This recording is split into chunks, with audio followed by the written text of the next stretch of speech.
የቀድሞ ጓድነት የክድርና ህይወትን እንዴት ጀመርከው? የኢህአዴግ አባል የሆንኩበት መሰረታዊ ነገር ከዳር እስከ ዳር ያሉ ነገሮች ትክክል ስለሆኑ አይደለም። ጉራጌ ዞን 3 ወረዳ ይበቃዋል። 3 ብቻ ይሆናል። በቃ ገንዘቡን ለልማት፣ ለመንገድ፣ ለትምህርት ቤት ለምናምን እናውለዋለን። 3 ወረዳ ብቻ ይሆን፣ እሱም ሲበዛ አልኩ። የት አለ። አንዱ ቡታጅራ ይሆናል፣ አንዱ እንድብር ይሆናል፣ አንዱ ወልቂጤ ከተማ ይሆናል። እንዴት ይሆኑ ሲደርድራቸው አለ።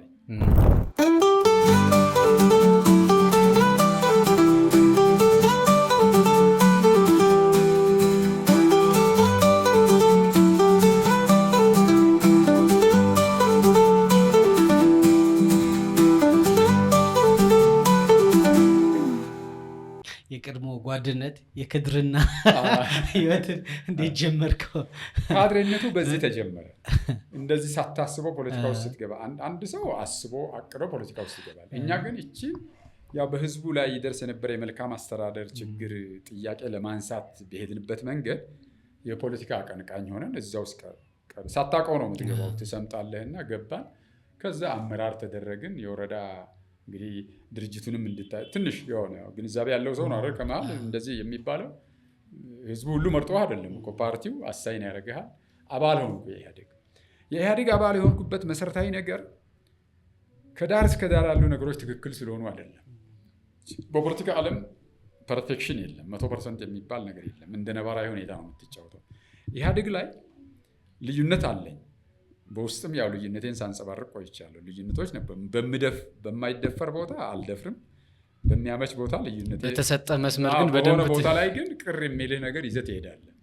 እኔ ወደ ኢህአዴግ ልገባ የቻልኩት ያቺ የማንነት ጥያቄ ተነስቶ ስለነበረ ያ የዛች አካባቢ የመልካም አስተዳደር ችግር ለመፍታት ባደረግነው እንቅስቃሴ አባል ተደርገናል።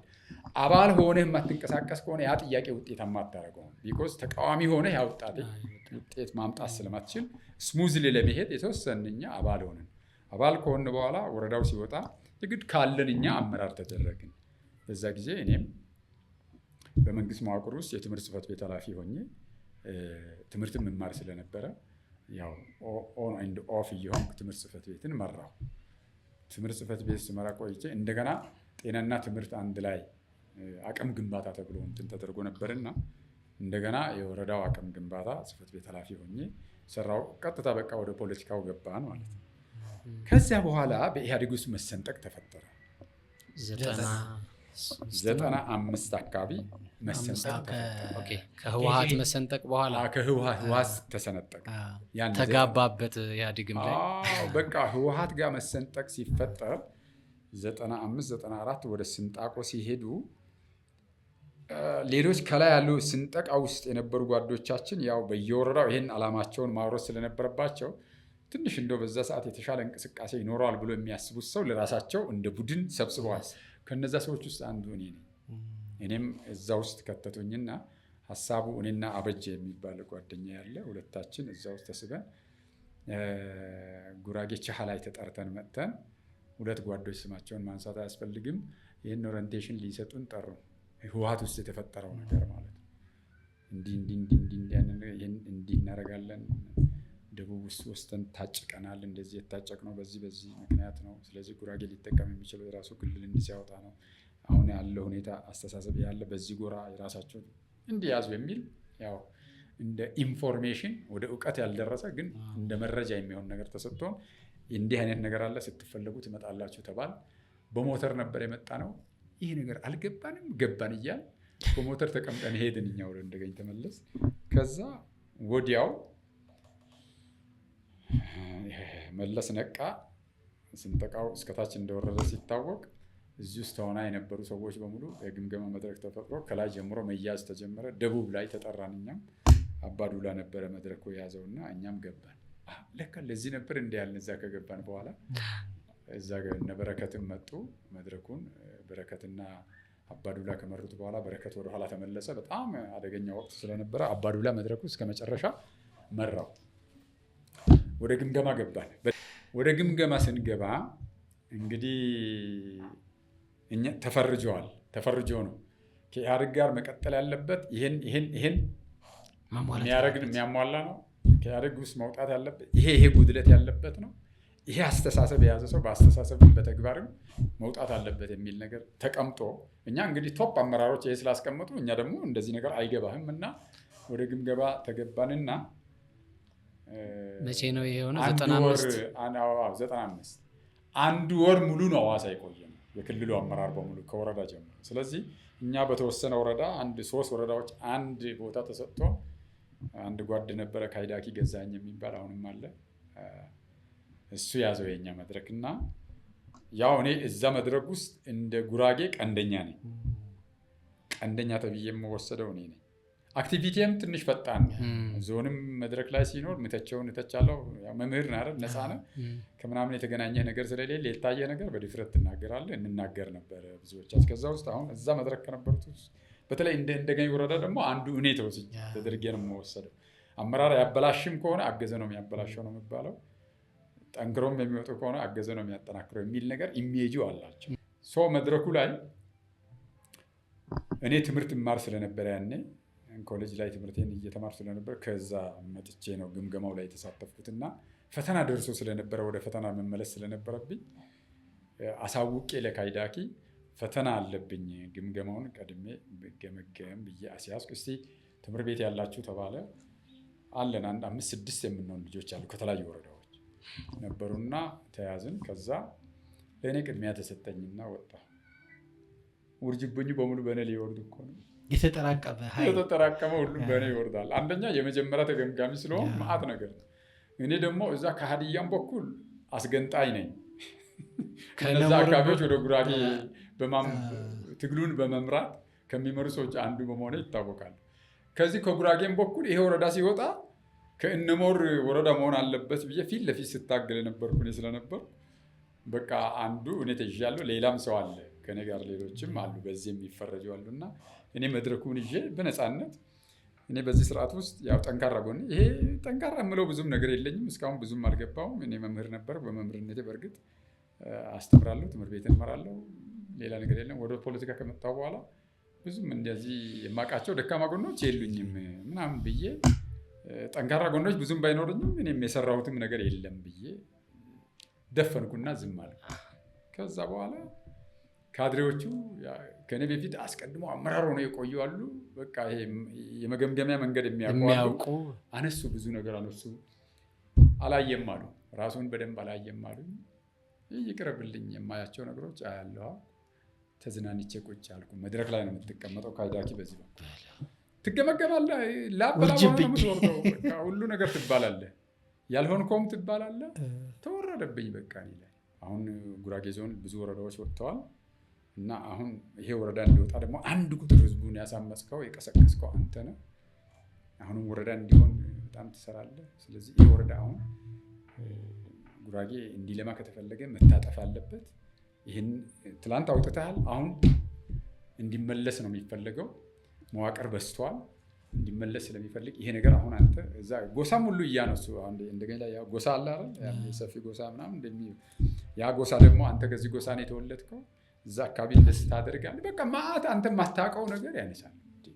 ምንድን ነው የሚያወሩት? እኔ እዛ ቁጭ ብያው ጥያቄ ትጽፋለህ ዝም ብለህ። ማአት እኮ ነው የምትጽፈው፣ የምትመልሰው 3-4 ሊሆን ይችላል። አልጻፈም ብሎም ስለሚገመግ ማስታወሻ አይዝም ተብሎም ትገመገማለህ። ስለዚህ ዝም ብለህ አቀርቅረህ ባስጽፍም ያው ትላለህ። ጨረሻ ላይ ምንም አይመለከተኝም ካድኩ። አይመለከተኝም ማለት መካድ ነው ወይስ አይመለከተኝም? አይ ካድኩኝ በቃ በምንም ተአምር። አንደኛ ትላንት የሰራው ስራ ትክክል ነው፣ ይሄ ምንም ስህተት አይደለም፣ ሊያስገመግመኝ የሚችል ነገር አይደለም። ወረዳው እንዲወጣ ያደረገው ደኢህዴን ነው የወሰነው። ደኢህዴን ወስኖ ነው እኛ ጠይቀናል። የወሰነው አካል አይገባችሁም ካለ መከልከል ነበረበት እንጂ በማውጣቻችን እንደው እኛ ሰክሰሳል።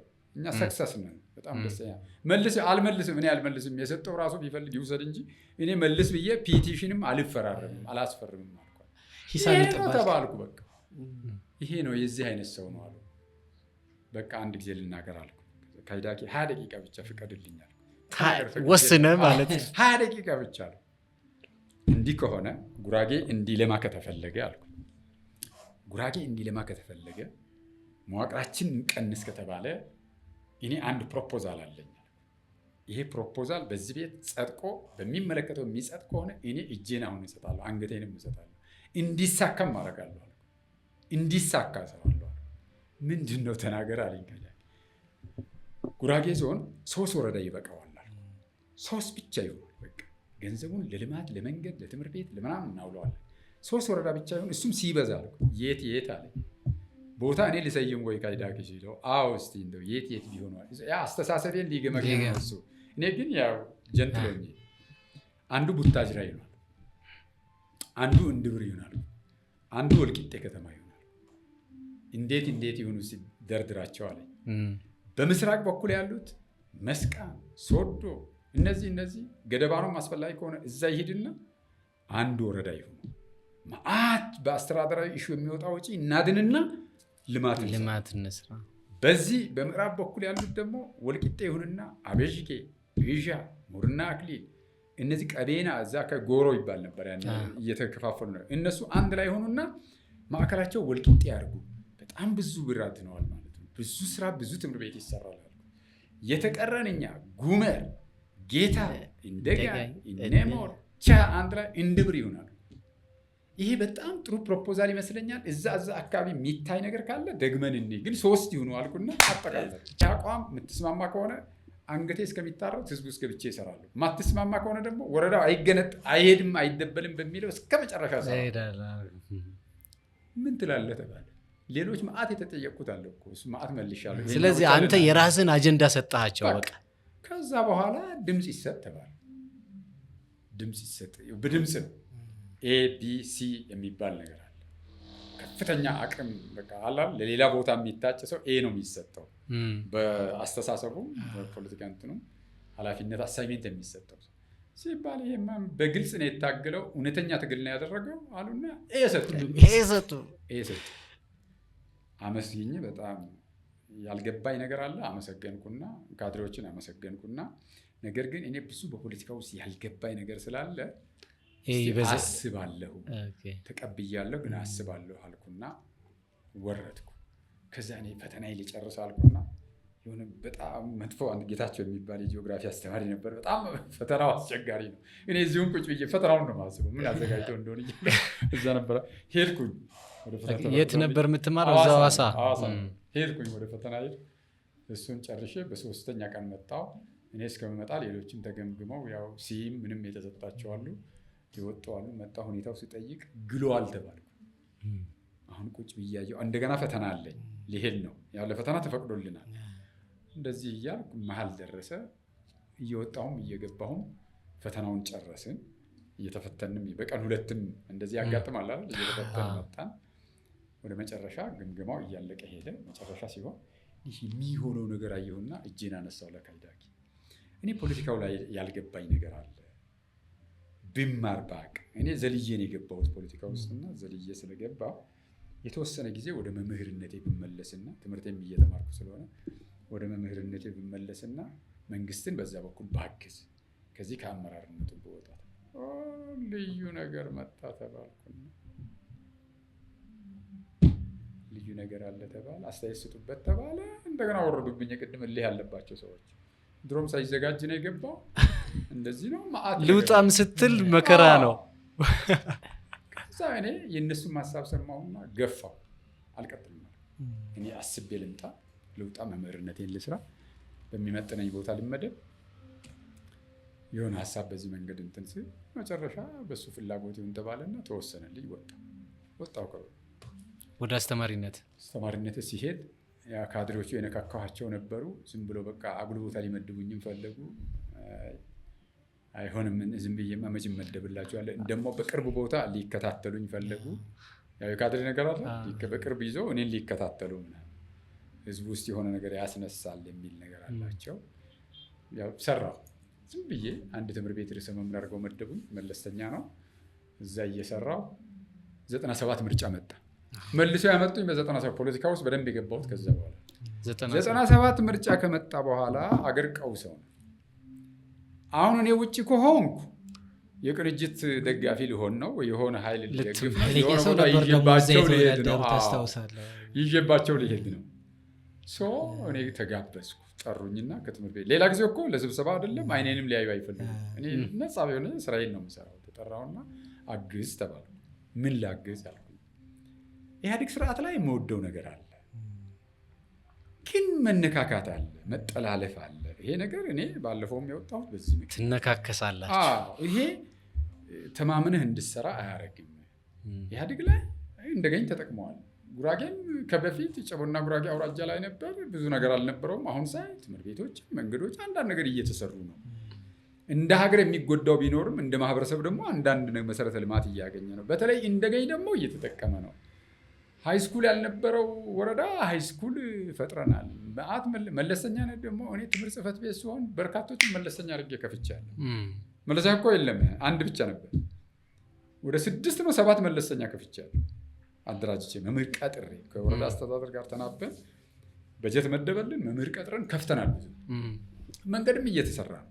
አንዳንድ ነገሮች ፍንጮች አሉ። ሰው በዚያ አኳያ ተጠቅመናል። እንደ ሀገር እንደ ኢትዮጵያ ሕዝብ የምንጎዳው ነገር ሊኖር ይችላል። እንደ አጠቃላይ ፖለቲካ ግን መናቆር ይበዛል። እኔ እዚህ ውስጥ ባትከቱ ጀማል የሚባል ሰው ነው ከዞን ተመድቦ መጥቶ ነው ያወያይ።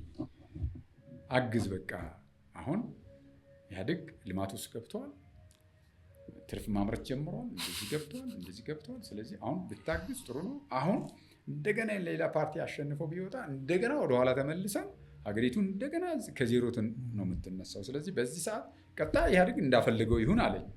የገባው ነው ጀማል ደግሞ ትንሽ የገባውም ሰው ነው። ኤዱኬሽናሊም ጥሩ ነው፣ ኳሊፊኬሽኑም የተሻለ ሰው ነው እና መከረኝ፣ በደንብ ቁጭ አድርገው መከረኝ። አሁን ባለው ጊዜ የምንጎዳው ነገር ይኖራል፣ የምንጠቀመው የሚኖራል። እንደ ሀገር ደግሞ ይሄ ስርዓት ቢቀጥል ነው አሁን ጥሩ የሚሆነውና ማገዝ አለብህ አለ።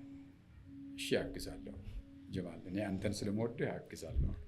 ሳግዝ ግን እኔ በምትበድበኝ ቀበሌ አንድ ካድሬ እንዳይገባ አልኩት። ይሄ ወረዳ የሚሰራ ከዞን የምትልቀው አንድ ሰው እንዳይገባ፣ የሚያስቸግራቸው ቀበሌ መድበው ለእኔ ይስጡኝ፣ እሱ ቀበሌ ግን እነሱ እንዳይመጡ አልኩት። እኔ በፈለግኩት ልቀስቅስ፣ በፈለግኩት ላርግ፣ የራሴን እጥራለሁ አልኩት። ወረዳዎቹ በቃ አንዱ እሱ ያለበት ትምህርት ቤት እኔን ጠርጥረው ነው እሱ የሚያስተምርበት ትምህርት ቤት ቀበሌ ትንሽ ጠንከርም ስለሚሉ እሱ ቀበሌ ያዝልን አሉ። ከጎረቤቱም ያለው ቀበሌ አንድ ቀበሌ፣ ሁለቱ ቀበሌ እሱ ይደግፍልናል። ግን ነገራቸው ማንም ካድሬ ይውጣልኝ ብለዋል አሉ። እናስወጣለታለን፣ እንደውም የሰው እጥረት ነበረብን፣ እሱ ያዛቸዋል። እኔ እነሱ ቀበሌ ተሰጠኝ። ያ ቀበሌ ከተሰጠኝ በኋላ እውነት ሰራው። በቃ እውነቱን ከህዝቡ ቁጭ ብዬ እየተነጋገር እያወራ ማታም እየሰራው ማለት ነው። በወረዳ ውስጥ እኔ የተሰጠኝ ቀበሌ ብቻ ነው ኢህአዴግን የመረጠው። ሁለቱም ቀበሌ ሁሉም ቅንጅት ብርሃኑ እያሉ ነበሩ እኮ ትልቅም ሰው ነበሩ አይደል? ማን የተወዳደሩት? ጋሻ ይጎዳ ነበር አይደል? የተወዳደሩት አይደለም። እንደገና የተወዳደረው ሌላ ሰው ሌላ ሰው የተወዳደረው ሌላ ሰው ነው። ግን ቅንጅት አለፈ። በሁሉም ቀበሌ ቅንጅት አለፈ። የእኔ ሁለቱ ቀበሌ ብቻ ኢህአዴግ መረጠ። ኢህአዴግን ስለወደደው አይደለም፣ እኔ ከህዝቡ ጋር ተቀራርቤ ከነ ችግሩ እንምረጠው ብዬ እኔ ላይ አመኔታ ጣለ። ምንም ሳቦቴጅም አልተሰራም፣ ምንም አልተሰራም። ህዝቡ በሰልፍ መጥቶ መርጦ ሄደ። መጨረሻ ሲጣራ ከወረዳው ውስጥ ሁለት ቀበሌ ብቻ ከፍተኛ ድምፅ ያው ማምጥተው፣ ያው ቅንጅት የመረጠ የለም ማለት አይደለም እኮ፣ በከፍተኛ ድምፅ ሁለቱ ቀበሌ መረጠ። ከዛ ይህ ሰውዬ አመራር ውስጥ ማምጣት አለብን ብለው ከዛ በኋላ ሌላ አንድ ግብርና ኃላፊ የነበረ መኑር ነው መኑ ኦር እንደዚህ ኑራሚን ኦር እንደዚህ ስም አሁን አዲስ አበባ ህብረት ስራ ነው ያለው። እሱ ተላከ እኔ ጋር ትምህርት ቤት ድረስ መጣ ተልኮ። የወረዳ አመራሮች አያውቁም። አሁን በእነሱ በኩል የመጣው ነው የሚመስላቸው አይደል? እነሱማ አንደኛ የእነሱ የገቡበት ቀበሌ በሙሉ ወደቀ።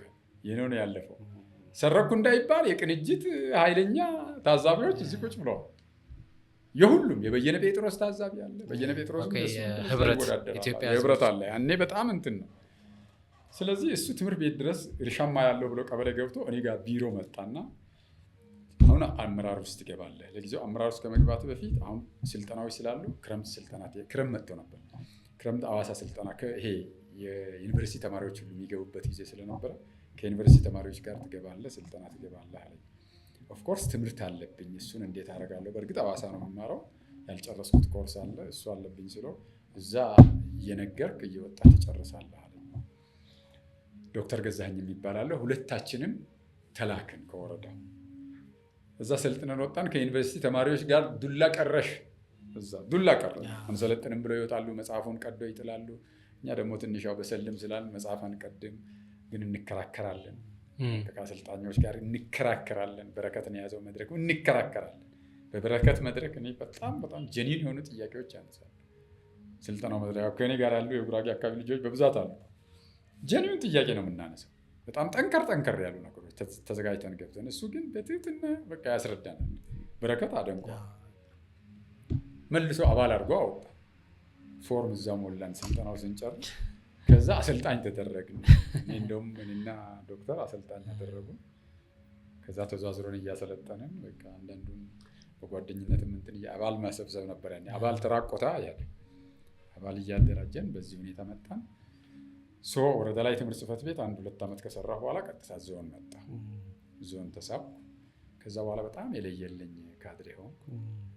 ያው ካድሬም ፖለቲከኛ ስትሆን ያው 2 ነገር ነው የምትይዘው። ገብቷቸዋል። ትክክልም እውነትም ውሸትም ትይዝና ጥበብ ነው ዊዝደሙን ነው የምትጠቀመው እንጂ ሁሉ ነገር እውነት ስለሆነ አይደለም የምትሰራው። ስለዚህ ዞን መጣሁ።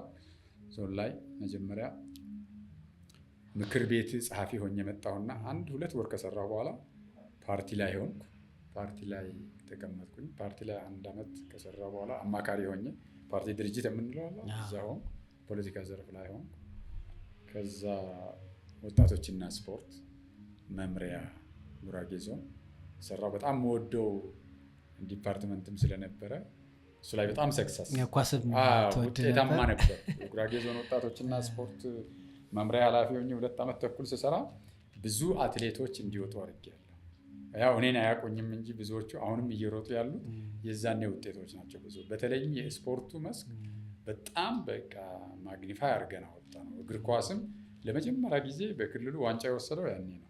እዛ እያለሁ ነው። መረብ ኳስም ኃይለኛ ተፋላሚ ሆነ ወጣ። አትሌቲክስ በቃ እንደ አሸን ነው የፈለው። ጉመር እኔ ነኝ መሰረት ድንጋይ የሚያስቀመጥኩት እኔ ነኝ። የጉመር አትሌቲክስ ጣቢያም የከፈትነው እኔ እዛ እያለሁ ነው። እና የዘቢደሩ ከዛ በኋላ ወደ ፋውንዴሽን እንዲሄድ አድርገን ዘቢደር አትሌቲክስ ክለብ እንዲሆን ሆነ። አሁን የክልሉ ስፖርት ምክትሉ የኔ የወጣት ዘርፍ ነበር። ማን የስፖርት ዘርፍ ነበረ። ሰይፈ አለሙ ታውቁታላችሁ? እኔ ነኝ ከገደባኖ የወሰድኩትና ጎበዝ ልጅ ነበር። ከዩኒቨርሲቲ ተመርቆ እንደመጣ ነበር ገደባኖ ስደግፍ እዛ ስፖርት ዘርፍ ላይ ነበርና ወጣትም ስለነበረ እሱን ወሰድኩት ዞን። እና እሱ ደግሞ በደንብ የስልጠና መድረኮችን በተለይ አትሌቲክስ ላይ በደንብ አድርጎ ሰራ። እነቸሩ አስታውሳቸዋለሁ። በጣም ጎበዝ ልጆች ነበሩ።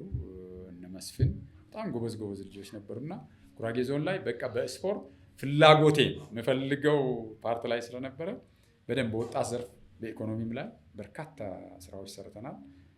በርካታ የወጣቶች ማዘውተሪያ ሰርተናል። ያኔ ፕሮጀክትም ቀርጸንና እሱ ደስ ይለኛል በዛ ጊዜ የሰራነው ስራ። ከዛ በኋላ ወደ መጨረሻው ያው ከፍተኛ አመራር የመሆን ነገር ቀስ በቀስ መጣ።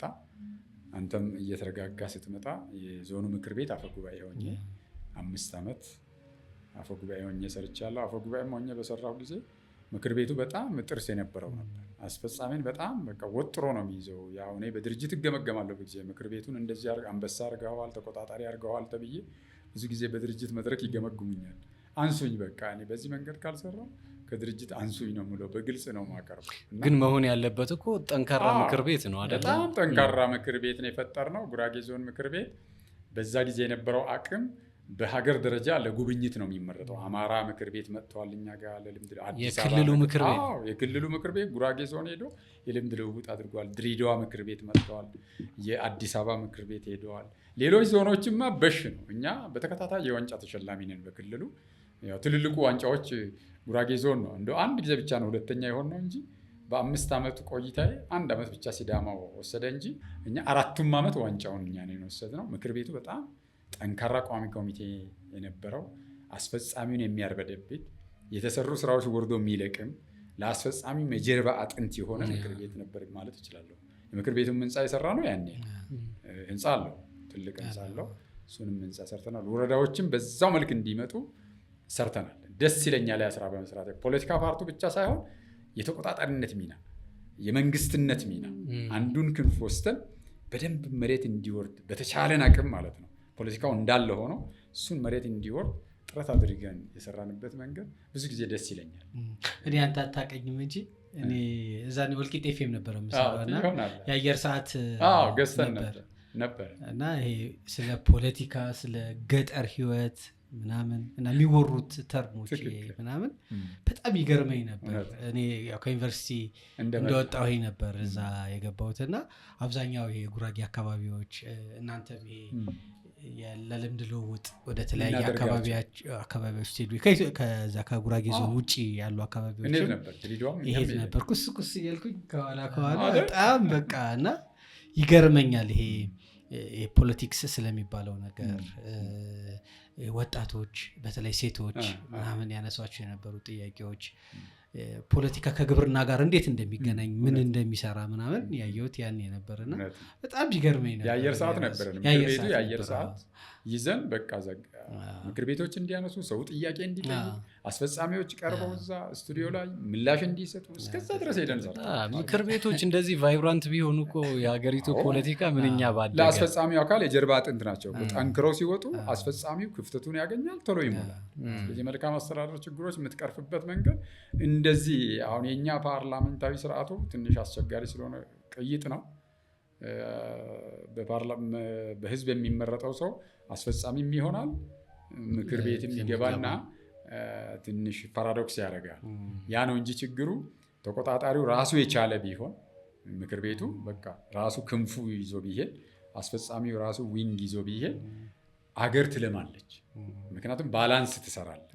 አስፈጻሚው ያላየው ነገር የዘለለው ነገር ያለፈው ነገር አውቆም ይሁን ሳያውቅ ያለፈው ነገር ይሄኛው መረጃ ይሰጠዋል። መረጃ ሲሰጠው ያ ችግሩ እየፈታ ይሄዳል። ስለዚህ እነዚህ ባላንስ አድርጎ መሄድ በጣም አስፈላጊ ግን ያልተጠቀምንበት ፓርት ነው።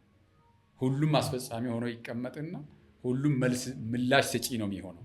ጠያቂው ምላሽ ሲሆን ታያለ እና ይሄ እኔ በኢትዮጵያ ፖለቲካ ውስጥ መስተካከል አለበትም ብዬ የማስበው ነው። ጠያቂው ተቆጣጣሪው መልስ ሰጪ መሆን የለበትም። አስተያየት ሊሰጥ ይችል ይሆናል እንጂ እሱ ያኛውን ሰው ወክሎ ምክር ቤት አባልም ሆኜ ሰርቻለሁ። ፓርላማም ላይ የተወሰኑ ጊዜዎች ትንሽ ጠንከር ከሚያቀርቡ ሰዎች አንዱ ነበር። ከዛ በኋላ በሹመት ሌላ ቦታ ሲሄድ እዛ ጋር የመሳተፉ ነገር ሁለት ነገር ማድረግ ስለማትችል ትተዋለህ። ጠፍተሃል ልባል ነበር። አንድ ዓመት ነው ምክር ቤት ፓርላማ የቆየሁት።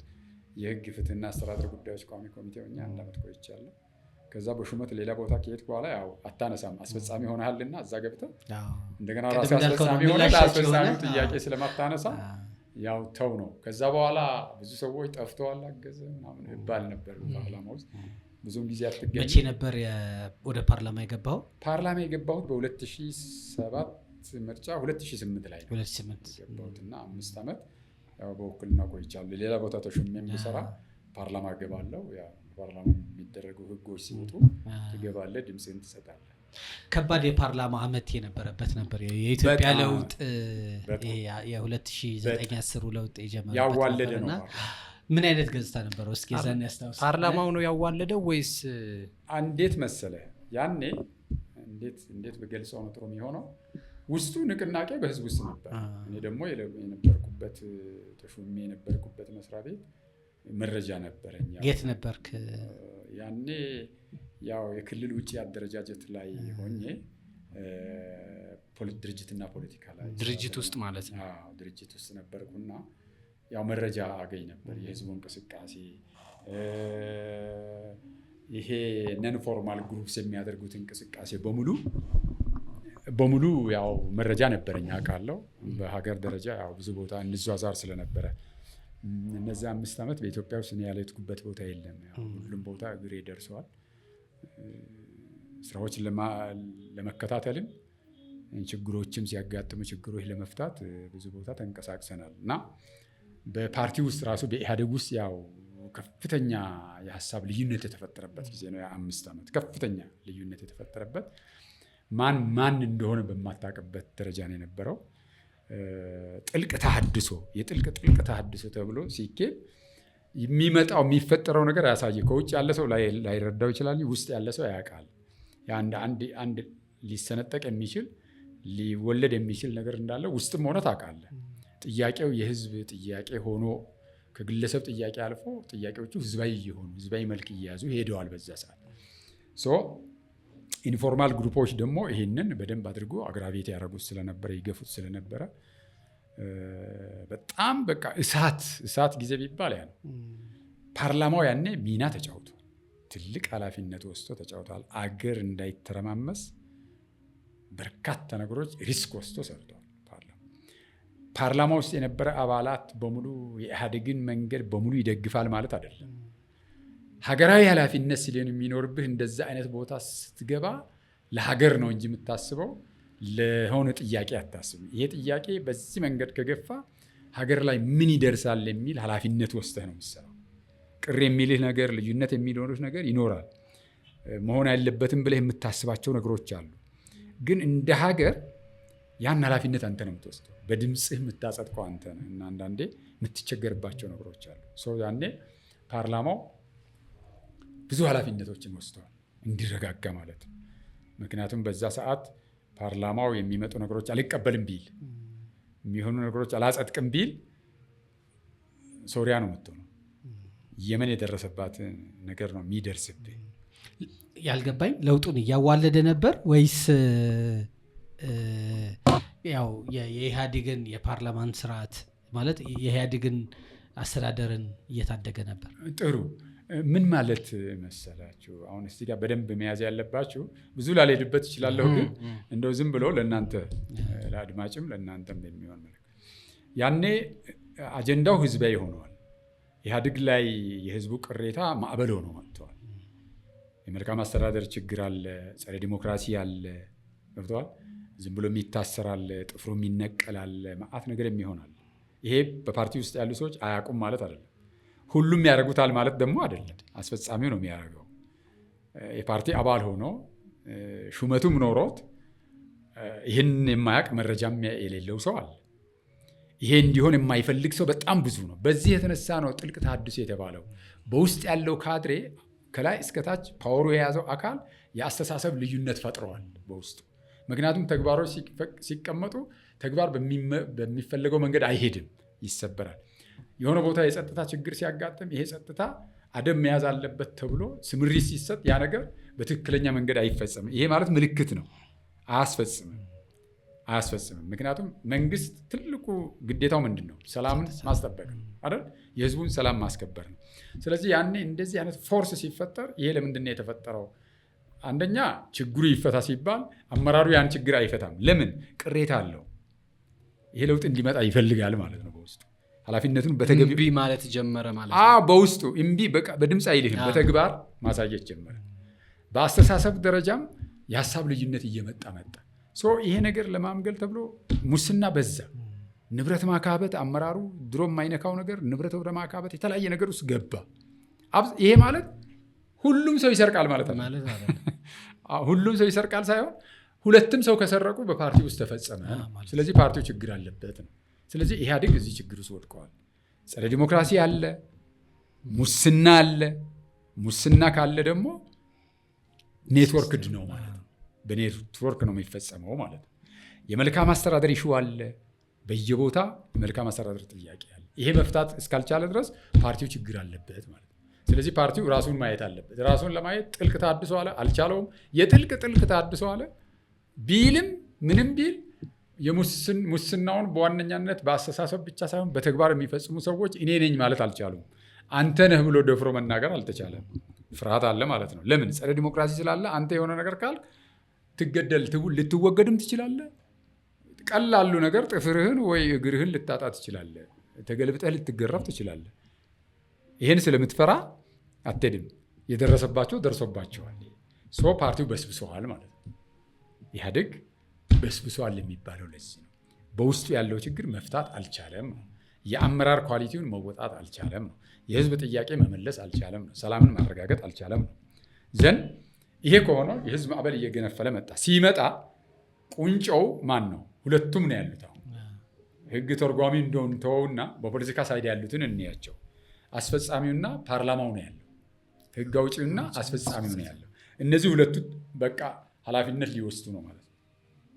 ፕሬዚዳንቱ መጥቶ መንግስትን መበተን ይችላል። የሀገሪቱ ፕሬዚዳንት ፓርላማውን በትኖ ጊዜያዊ መንግስት ሊያቋቁም ይችላል። ፕሬዚዳንቱ ነው የሚበትነው፣ ጠቅላይ ሚኒስትሩ አይደለም የሚበትነው። በመርህ ደረጃ በተግባር ባይኖርም ይሄ ነው በህገ መንግስቱ የተሰጠው። ይሄ ማድረግ አልተቻለም። ይሄ የሚሆን ከሆነ አገር ቀውስ ውስጥ ነው የምትገባው። ለምን? የብሔር ፖለቲካ ስላለ። እኛ ጋር ያለው የብሔር ፖለቲካ ስለሆነ አደገኛ ነገር ውስጥ ነው የሚወጣው። የዘራፊ ነው የሚሆነው። አሁን ከዛ በኋላ 1000 ሰው ተጠቅቶ ሊሆን ይችላል አይደል? በዛ እንቅስቃሴ ያኛው ግን 120 ሚሊዮን ይጠቃል። 130ውም ሰለባ ነው የሚሆነው። ይሄ ከሆነ ማለት ነው። ይሄ እንዳይሆን ምን መሆን አለበት? ፓርላማውና አስፈጻሚው እየተነበቡ አስፈጻሚው የሚያመጣለትን ነገር እየተቀበለ እየወሰነ ማገዝ አለበት። ሌሎች ነገሮች ትቶ ይሄን ኃላፊነት ነው መቀበል አለበት። ትግሉን ለአስፈጻሚው አካል ተተወ ማለት። አዎ፣ ትግሉ እሱ እየታገለ አስተያየት እየሰጠ እንዲህ መሆን አለበት እያልክ እሱን እየደገፍከው አገር ማዳን አለበት። ስለዚህ ፓርላማው እሱን ኃላፊነት ነው የወሰደው። ሁሉ ነገር ስለተመቸው አይደለም የወሰደው።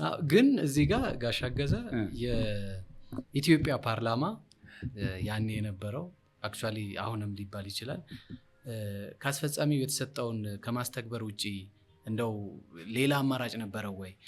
ለምንድን መሰለህ እንደዛ ምለው? ብዙ ጊዜ የሆነ ውሳኔ ሲኖር መንግስት ያመጣው ይጸድቃል።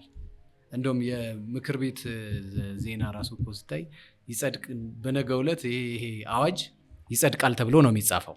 ስለዚህ ባይ ዲፎልት እንደሚጸድቅ ይታወቃል። ቢያንስ ይጸድቃል ተብሎ ይጠበቃል አይባልም። እና አንድም ጥናት ያጠና ሰው ሰሞኑን ሲናገር ነበር። የሆነ አስተማሪ ነው የኢትዮጵያ የህግ አውጪውን አሰራር ጥናት አጠናን አለ። ከዛ 4 ሰዎች ናቸው አለ የፓርቲ ሰዎች ፊት ለፊት ይቀመጣሉ። የሆነ ውሳኔ ሲመጣ ቀድመው እጅ ያወጣሉ። ከዛ በኋላ የምክር ቤት አባላት በሙሉ እጅ ያወጣሉ። በሙሉ ድምፅ ጸደቀ ይባላል የሚል ሀሳብ ሲያነሳ ነበር። እና እንደው ያ አቅም ነበረው ወይ ፓርላማው ለማለት ነው። ምንድን ነው መሰለህ አንድ ነገር ዲሞክራሲ 100% ትክክል አይደለም፣ ፍጹም ሊሆን አይችልም። ይሄ የኢትዮጵያ ፓርላማ ብቻ ሳይሆን በፕሬዝዳንታዊ ስርዓትም የሚተዳደሩ እና አሜሪካም ላይ ቢሆን የምታየው እንትን አለ።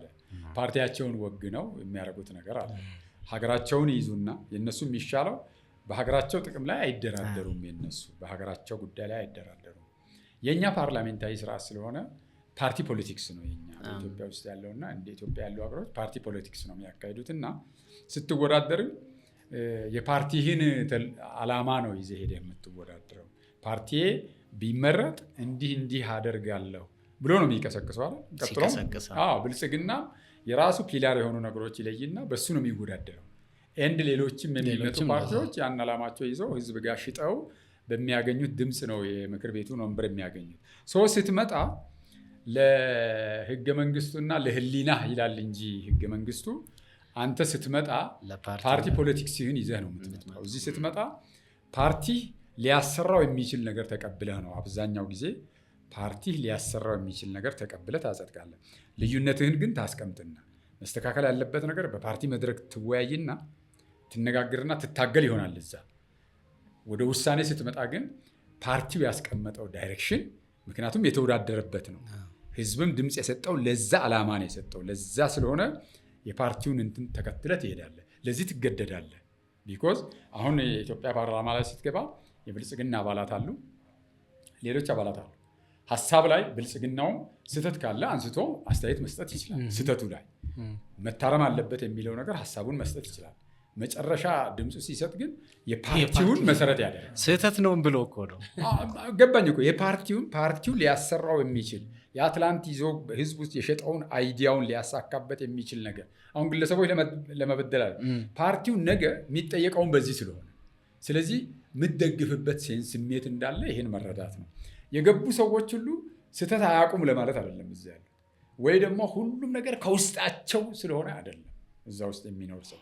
ነገር ግን አስተሳሰብ ስለሆነ በተግባርም የመጡት በዛ በኩል ስለሆነ ተሸክመውት የመጡትም አስተሳሰብ ያ የፓርቲ ፖለቲክስ ስለሆነ እዚህ ጋር ሲመጡ የግድ የፓርቲያቸውን ነገር የማቀንቀን እሱን የመደገፍ ነገር ይታይባቸዋል። ይሄ ማለት ግን ሙሉ በሙሉ በቃ ሁሉ ነገር ትክክል ነው እያሉ እንዳልሆነ ግን ዝም ብለህ በሰውኛ ታስበዋል። አደጋው እንዳይመጣ ነው የምታስበው፣ ፓርቲው እንዲቀጥልላቸው። ቢኮዝ ያ ፓርቲ ነገም ቢሆን ያስቀመጠው ራዕዩ እንዲያሳካ ፓርቲው እያሸነፈ መሄድ አለበት። ለፓርቲ መስዋዕትነት መክፈል አለብኝ የሚለው ነገር በሀሳብ ደረጃ ትይዘዋለህ። ነገ አንተም በፓርቲ ውስጥ ብትመረጥ ይህን አስተያየት ነው። ግን ያው ፓርቲውን በላዋ መጨረሻ ላይ ፓርቲውን ማለት አዎ እሱ ትክክል እኮ። ምክንያቱም ለመሰለ ስህተቶች ሲኖሩ እንደ የፓርቲ የራሱ ፖሊሲ ወይም ደግሞ ራሱ ሊያስፈጽማቸው ያቀዳቸው ነገሮች ሊኖሩ ይችላሉ። ግን አካሄዱ ስህተት መሆኑን እያወቅ በፓርቲ ስትሪም ብቻ ስለመጣ እጅ የምታወጣና የምትደግፈው ከሆነ ፓርቲውንም እያዳንከው አይደለም ማለት አይደለም። ለዚህ እኮ ነው ባላንሲንጉ በጣም ኒውትራል ሆኖ ቢሄድ በጣም ቆንጆ ነበር። ከየትኛውም ተጽዕኖ ሳይኖር ቢሄድ አስፈጻሚም ይጠቀማል፣ ህዝቡም ይጠቀማል። ያ ነገር አልመጣም። ለምን? የአስተሳሰብ ልዕልናው ገና ነው። ለምንድን ነው የአስተሳሰብ ልዕልና የምንለው? ሰው ሁሉ የሚመጣበት መንገድ የተለያየ ነው። ወደዛ የሚመጣበት መንገድ ሲመጣ የብሔሩን ነገር ይዞ ይመጣል፣ የቋንቋውን ነገር ይዞ ይመጣል፣ ሌላም ነገር ይዞ ይመጣል። በዛ ፖለቲካ ውስጥ የኔ ብሔር በዚህ ይጠቀማል ብሎ ይመጣል። ሲመጣ ገና ይሄ ከሆነ የኔ ብሔር ደግሞ በዚህ ይጠቀማል ብሎ ይመጣል። ያቺ የፓርቲ ፖለቲካ አለች። ያቺ ስትመጣ ዞሮ ዞሮ አስፈጻሚውን አካል ጠንካራ እንዲሆን እያገዘ አይደለም፣ እየደገፈ ሊሆን ይችላል። አሁን ለሀሳቡ ግን እያገዘ እየፈታ እየሄደ ነው ብሎ ለማለት አስቸጋሪ ነው። ሰው ለዛ ምንድን ነው መሆን ያለበት? አንደኛ ህገ መንግስታችን ላይ ያለ ነገር ካለ ማስተካከል፣ ቀጣይ የምርጫ ስርዓታችንም በምን መንገድ መሆን፣ አሁን ብሔራዊ መግባባት እየተባለ አሁን የሚሰራው ነገር አለ። እነዚህ ነገሮች ይፈታቸዋል ብለን አንድ ያለቀለት ሀገር መመስረት አይቻልም። ያው በሂደት ነው የምትመሰርተው። ኢህአዴግ ላይ የነበሩ ችግሮች አሁን ጠንካራ ጎኑ ትወስድና መስተካከል ያለበት ነገር እያረምክ እያስተካከል ከህዝብ የወሰድከው የተፈራረምከው ማህበራዊ ውልን የምተገብርበት፣ ቁጥጥር የሚደረግበት፣ በጋራ ሚዛኑን ጠብቀህ የምትሄድበት አሰራር በየጊዜው ስታብሊሽ እያደረግ መሄድ ይጠበቃል። ከእኛም ሀገር የሚፈለገው ይሄ ነው። ያለቀለት ሀገር በአንድ ጊዜ መመስረት አትችልም። የመጣ ነው ከፊውዳሊዝም እኮ ነው የመጣ ነው። አመጣጣችን ስታይ እኛ በከተሜነት በደንብ የዳበረ አገር አይደለም የተረከብነው። ከመሬት ከግብርና የመጣ መንግስት ነው። ከግብርና የመጣ መንግስት ወደ ደርግ መጣ። ደርግ ላይ ጨነገፈ፣ ዲሞክራሲው ተበላሸ። ደርግ ላይ ኢህአዴግ መጣ። ኢህአዴግም ሲመጣ ያው ከደርግ ያገኘውን ነው ይዞ የመጣው። ከዚሁ ማህበረሰብ የመጣ አስተሳሰብ ነው ይዞ የመጣ። ከውጭ ደግሞ የምንቀበለው አስተሳሰብ አለ። ተሞክሯችን፣ ትምህርታችን በሙሉ በውጭ የተቃኘ ነው። የራሳችን ይዘን አልሄድንም። ያን ይዘን ስንመጣ ኢህአዴግ ፐርፌክት ሆኖ ሊሄድልህ አይችልም። በዛ ወቅት የነበረ ጥያቄ ለመመለስ ይመጣል። ጥያቄው ሲመልስ የሆነ ያህሉ ይመልስና ሌሎቹ ደግሞ ከታትፎ ይተዋቸዋል። መዓት ነገሮች ያበላሻቸዋል። ቀጥሎ ብልጽግና መጣ። ብልጽግና ከኢህአዴግ የወረሰው ችግር አለ የተቀበለው። በኢህአዴግ ዘመን የተፈጠሩ ችግሮች አሉ። ይህን ችግር በችግርነቱ ተቀብሎ ያ ችግር እንዴት እየቀነሰ መሄድ እንዳለበት ስትራቴጂ መንደፍ አለበት። ለሚቀጥለው ማን እንደሚመጣ አናውቅም። እሱ የበኩሉን ሚና መጫወት አለበት። የትላንት ጠንካራ ጎን ወስዶ እሱ ደግሞ በእሱ ጊዜ ወስዶ የሚያስተካክላቸው አስተካክሎ ሌሎች ተጨማሪ ነገሮች አድርጎ ለሌላው ትውልድ ማስተላለፍ አለ። እንዲህ እየሄደ የሚሄድ ከሆነ በጣም ተወዳዳሪ አቻ የሆነ ሀገር እየፈጠር ትሄዳለ። ግን የዜሮ ድምር ጨዋታ የምትጫወት ከሆነ፣ ሁልጊዜ ኮናኝ ከሆነ፣ ሁልጊዜ የደርግን እያነሳ የምትኮንን ከሆነ፣ ሁልጊዜ የኃይለ ሥላሴን እያነሳ ሚኒሊክን እያነሳ የኋላ ጨዋታ የምትጫወት ከሆነ ወደፊት መሄድ ትተውና አሁንም የኋላ በቀል ማረም ነው። ጊዜህ በሙሉ በበቀል ነው የሚያልቀው። ኢህአዴግ ይሄ ያናደረገ ብለህ እሱን የምትለቅም ከሆነ፣ ምኒልክ እንደዚህ አረደኝ ብለህ የእሱን በቀል ለማምጣት የምትመለስ ከሆነ ሀገሪቱ ትክክለኛ መንገዷን ትታ ወደኋላ ትመለሳለች። ስለዚህ ፖለቲካችን ዊዝደም ይጎለዋል። በእኔ እይታ ፖለቲካችን ዊዝደም ይጎለዋል። በትርክት ባልሆነ ናሬሽን ላይ የተመሰረተ ስለሆነ ሁልጊዜ እዛው እዛ ነው እምቦጭ የሚሉት አንድ የጻፉት ሰው አለ አይደል? እዛው መርገጥ ነው የሚሆነው። ከዚህ መላቀቅ አለበት የሚል እምነት አለኝ። ፓርላማው ግን 100% ተቆጣጣሪ ነው፣ ሚዛን ጠብቆ ይሄዳል ብሎ መጠበቅ አይቻልም አሁን ባለበት ሁኔታ። ምክንያቱም ያለንበት ኖርም እሱን አያሳይም። ወደ ተውኩት ፖለቲካ ይወስዳል። አንዱ የህይወት አካል ስለሆነ ለማስታወስ። ከዛ ከፓርላማ ወጣ፣ አብዛኛው የፖለቲካ እንቅስቃሴዎች ገለላልክና ወደ መጽሐፍ ሄድክ። ኬር መጣ። ምን አይነት መጽሐፍ ነው? ላላነበቡት ሰዎች እስኪ የሆነ ነገር በለን። ጥሩ መጽሐፉ በእርግጥ የጀመርኩት ቆይቶ ነበር። የመጀመሪያው መጽሐፍ ዝም ብሎ እንደ ማስታወሻ ነው የጻፍኩት። እሱ ምን ማለት ነው? እንዳንድ መጽሐፍ በተለምዶ ማንበብ እወዳለሁ፣ አነባለሁ። በርካታ ነገር እስካገኘሁ ድረስ አነባለሁ። መጽሐፍም እገዛለሁ። መጽሐፍ በመግዛትም ቀደም ሲል በወር አንድ መጽሐፍ ሚኒመም አንድ መጽሐፍ እገዛለሁ። አንዳንዴ ገንዘብ ሳገኝ ሁለትም እገዛለሁ። ዛሬም እገዛለሁ። መጽሐፍ ካገኘው እገዛለሁ፣ አነባለሁ። ለማንበብ ጥረት አደርጋለሁ። ምክንያቱም የሆነ ነገር ሳታቅ የምትነካው ነገር ይኖራል። ከማንበብ ብዙ ነገር ራስን አፕዴት ታደርጋለህ የሚል እምነት ስላለኝ የማንበብ ነገር እደፍራለሁ። ያው ከእኔም ጋር የተማሩ ሰዎች ያውቁኛል። ማንበብ በጣም እወዳለሁ። ትምህርት ቤትም ሆኜ የትምህርት ቤቱንም ነገር ቢሆን ደጋግሜ ነው ማነበው። ስሰርዝ ነው የምውለው እና እሱን እወዳለሁ። ወደ መጽሐፍ የገባሁት አንዳንድ መጽሐፎች ሳይ ዝም ብሎ በተለይ እኔ ጉራጌ ላይ ፎከስ አድርጌ ነው ትንሽ አሁን ነው በደንብ የጻፍኩት። ያኔ ግን እንደ ማስታወሻ ነው የጻፍኩት እና ጉራጌ ላይ ብዙዎቹ ሲጽፉ የውጭ ምሁራን አጋጣሚ ደግሞ ያው የታሪክም ተማሪ ስለሆን ማይነሬ ታሪክ ነው። አይ ሆፕ ያው ጂኦግራፊ ነኝ። ሜጀሬ ጂኦግራፊ ነው። ኦፍ ኮርስ ዲግሪዎቼ 2 ናቸው። ጂፒኤም የሚባል ትምህርት ቅድስተ ማርያም ተምሬያለሁ። ጂኦግራፊ ያው ከኮሌጅ እስከ ዩኒቨርሲቲ ድረስ ጂኦግራፊ ማይነሬ ሂስትሪ ሆኖ ነው የመጣሁት እና ትምህርቶቹን በባህሪያቸው አንብብ ይልሃል። እንድታነብ ሂስትሪ ተማሪ ስትሆን በጣም እንድታነብ ይገፋፋል። ጂኦግራፊም ባይዘው እንደዚያው ነው እንድታነብ ያደርጋል እና እነሱ ነገሮች አሉኝ። ኋላም ደግሞ 2ኛ ዲግሪንም ስሰራ አጋጣሚ ሆኖ ፖሊሲ ነበር የተማርኩትና ፖሊሲም እንደዚሁ ስለ አገሮች ያው ንጽጽር እንደው ቢያንስ እንዴት አደጉ እንኳ በምን አይነት ነገር ነው አደጉ ብለህ ለማለት ትቃኛለህ እና ጎረጉር ነበር። ሲቪል ሰርቪስ ዩኒቨርሲቲ ነው የተማርኩትና ጓደኞቼም በጣም አንባቢዎች ናቸው። አንዱ የህግ ሰው ነው፣ አንድ ላይ ጓደኛ የነበር ነው። አንደኛውም ቢዝነስ አድሚኒስትሬሽን የተማረ ሰው ስለነበረ እነሱም አንባቢዎች ነበሩና አጋጣሚ የምንሰራባቸውን መስሪያ ቤቶች የተቀራረቡ ስለነበሩ ትርፍ ጊዜያችን ሁሉ ጭምር እንከራከራለን ቁጭ ብለን በዚህ በፖሊሲ ላይ። የቻይናን ፖሊሲ እስከ መጨረሻ ድረስ በቃ እንሰራለን። እንዴት ነው ያደጉት ሲንጋፖርን እንደዚህ አገሮችን እየወሰድ የተለያዩ መረጃዎች እየሰበሰብን ከእኛ ፖሊሲ ጋር እያገናኘ ስታይ ብዙ ዌክ አለ። አንደኛ ፖሊሲ መጻፉ ብቻ ሳይሆን እኛ ጋር ፖሊሲ የምታዘጋጅበት ወይው ራሱ ብዙ ስህተት አለው። እሱ ስትማር ደግሞ በጣም ነው የምትናደደው። ፖለቲካ ውስጥ የሆነ አይተህ የእኛ ፖሊሲዎች የሚቀረጹበት መንገድ ስታይ ያ ትምህርት ስትማር ትንሽ ይነካካሃል። ምንድን ነው እኛ ጋር አሁን ጥሩ ፖሊሲ አለን ይላሉ። እኔም እል ነበረ መድረክ ላይ ያ ፖሊሲ ትምህርት ከመማሬ በፊት ጥሩ ፖሊሲ የትምህርት ፖሊሲያችን እንዲህ አይነት ነገር፣ ጤና ፖሊሲያችን መከላከል መሰረት አድርጎ እንደዚህ ግብርናችን ደግሞ በተበጣጠሰ እርሻ ላይ እንደዚህ አድርገ ነው የሚመጣ የግብርና ፖሊሲ ነው ያለ። ከተሜነታችን ግብርናው እያደገ ሲመጣ እንደዚህ አድርገን ማይግሬት ያደርጋል። ስለዚህ ግብርና ጋር የነበረ ሰው ገንዘብ ወደ ከተማ ይመጣል። የሰው ኃይሉ ወደዚህ ሽፍት ስለሚያደርግ ኢንዱስትሪ እንዲህ ይሆናል ብለህ የሚያለው ነገር እኔም መድረክ አሰልጥኝበታለሁ። የማይጨበጥ እንትን ብዙ ካድሬ አሰልጥኝበታለሁ። በዚህ መንገድ የፖሊሲ ችግር የለብንም እያልኩ ብዙ ጊዜ የተናገርኳቸው ነገሮች ቀጥታ ትምህርቱ ላይ ሆኜ ዲፔንድ አድርጌ ይሄን ነገር ስጎረጉር ምን ያህል ስህተት እንደሰራ ራሴን አይቼ ለራሴ ይቅርታ አደረክ። በየመድረኩ የለፈለፍኳቸው ነገሮች በሙሉ ፕሮፓጋንዳ ነበሩ ማለት ነው። በቃ እነዚህ እውቀት አይደለም፣ እውቀት መሰረታዊ ያደረገ ሳይሆን ፕሮፓጋንዳ ነበር እኔ ስጠቀም የነበረው የሚል ነገር አየሁ። ለምንድን ነው እንደዚህ ያልኩት? ምክንያት ስላለኝ። ስለዚህ እዚህ ጋር አያይዘህ እንትን እንድትልልኝ ወደ ፖለቲካ ውስጥ ከመግባት በፊት ትምህርት ያስፈልጋል ማለት ነው። እጅግ በጣም እውቀት በጣም ያስፈልጋል። በኢንፎርሜሽን ተነስተ ፖለቲካ መስራት አትችልም። ኢንፎርሜሽን የሆነ ነገር ነው። ስለ እንግሊዝ ኢንፎርሜሽን ሊኖር ይችላል።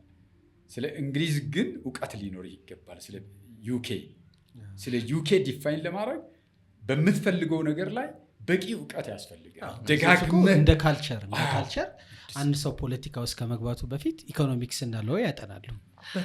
አሁን እኛ ሀገር አንዱ ትልቅ ችግር ሁሌም የማስበው ስለሆነ ነው ይሄ ፖለቲካው መሸቀያ ሆኗል ብዬ አስባለሁ። እንጀራ ነው ከገባህ በኋላ የምታውቀው አለ ፖለቲካ ውስጥ። ወጣ ብለህ ደግሞ ስታይ የምታውቀው ነገር አለ። የምትጠነቀቅባቸውን ቦታዎች አሉ። ፖለቲከኛና ፖለቲካ በጣም የሚለያዩ መሰለኝ። ፖለቲካ ባይዘዌ በቂ እውቀት ይጠይቃል። ፖለቲካ ሳይንስ ነው።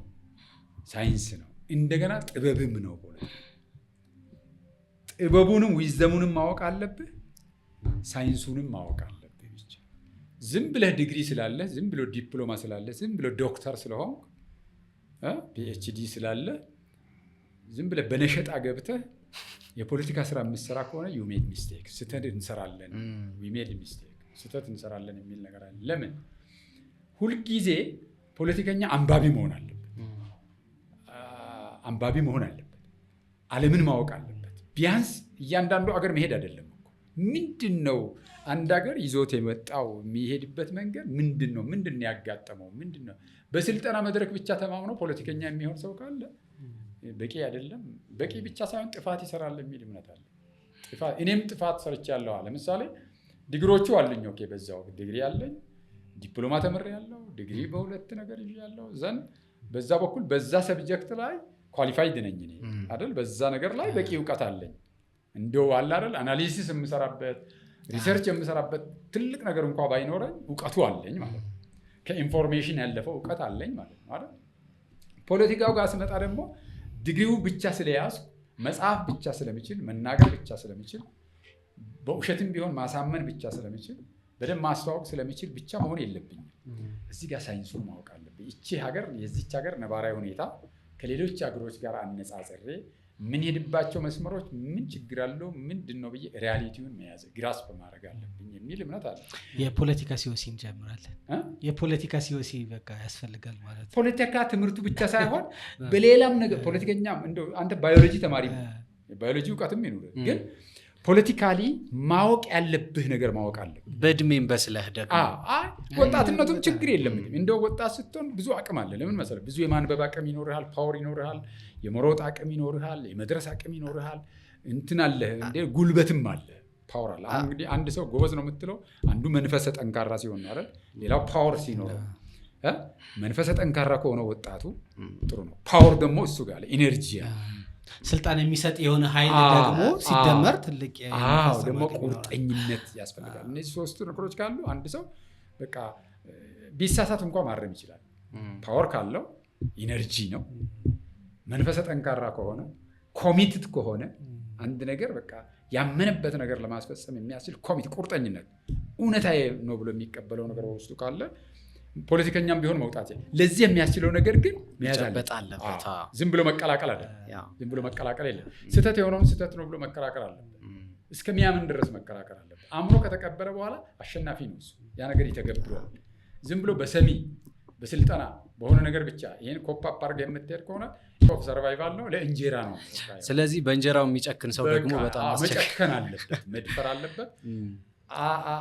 ከተቀበለው በኋላ ከገባ በኋላ ደግሞ ኮሚት መሆን አለበት። የተሳሳተም እንኳ ቢሆን ማቺቬሌ የሚለው ነገር አለ። ስልጣንህን ለማስጠበቅ ሁሉም ነገር አድርግ ይላል። ማቺቬሌ እንትና አንባችሁ እንግዲህ የሆነ ነገር በእምነት ከተቀበልከው በኋላ የማቺቬሌ ትክክል ነው እያልኩ አይደለም። ህዝብን እየቀጠቀጥክ እንደዚህ እያደረግ ስልጣንን ይዘህ ቆይ የሚለው አልደግፈውም እኔ እንትኑ ሳየው። ግን ከሱ ውስጥ ደግሞ የምትወስደዋለህ በእምነት ያስከው ነገር በቃ አሸንፈ መውጣት አለብህ። ይህን አሸንፈ ልትወጣ ደግሞ ሳይንሱም ያስፈልጋል፣ ጥበቡም ያስፈልጋል። ጥበቡ ዊዝደሙ ዊዝ አውት ሳይንሱ አይሰራም። ለሁሉም አይሰራም፣ ለፖለቲካ ደግሞ አይሰራም።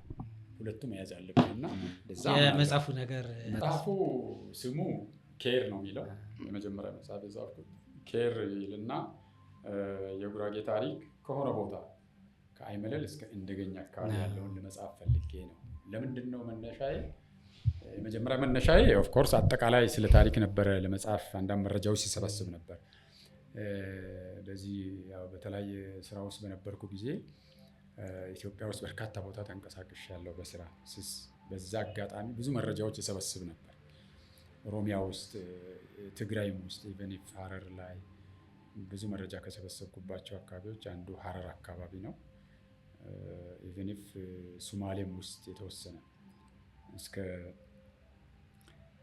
ድንበር ድረስ የመሄድ አጋጣሚዎች ስለነበሩኝ እዛ አካባቢ አንዳንድ ዝም ብዬ ስለ ኢትዮጵያ ታሪክ አንዳንድ መጠይቆች ነበሩ። ይጠይቅ ነበር፣ ኩዌሽነሪ እያዘጋጀው እየሄድኩ ይለቅም ነበር። ኦሮሚያ ላይ በስፋት ጽፍ ነበርና ጋምቤላም ላይ እንደዚህ ለስራ ሲሄድ፣ ቤኒሻንጉል ላይ ዝም ብሎ ብሔር ብሔረሰቦችን አንዳንድ ነገር ይዝና አኝዋክን የቤኒንም እንደዚህ ሲዳማም ላይ ከጓደኞቼም ሲዳማም አካባቢ ሀዲያ በብዛት አንዳንድ እኔም የማውቀው አለ ሀዲያም ላይ የጻፍኳቸው ነው። እነዚህ ነገሮች ሲሰበስብ በእግረ መንገድ አንዳንድ መጽሐፎች ለሪፈረንስ የምፈልጋቸው መጽሐፎች ሳነብ ጉራጌ አካባቢ አንዳንድ ነገር የተዘነጉ አካባቢዎች፣ የማይነሱ ነገሮች፣ በጣም ሚራክል የሆኑ ግን ያልተነሱ እንደዚህ ነገር አገኝ ነበር።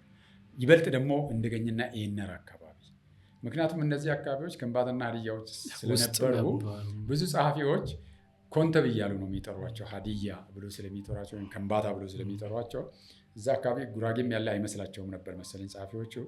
ብዙ ጊዜ ያው ሲጽፉ መረጃም ሲሰበስቡ አልደረሱም ወደዛ። በጉራጌ ባህላዊ ሸንጎም ውስጥ ያንን አካባቢ ዲፋይን ሲያደርጓቸው ግማሼ የለም ይላሉ፣ ግማሼ 5ኛ ነው፣ አንዳንዶቹ 6ኛ ነው ይላሉ፣ አንዳንዶቹ 7ኛ ነው ይላሉ፣ አይ አልነበረምም ይላሉ።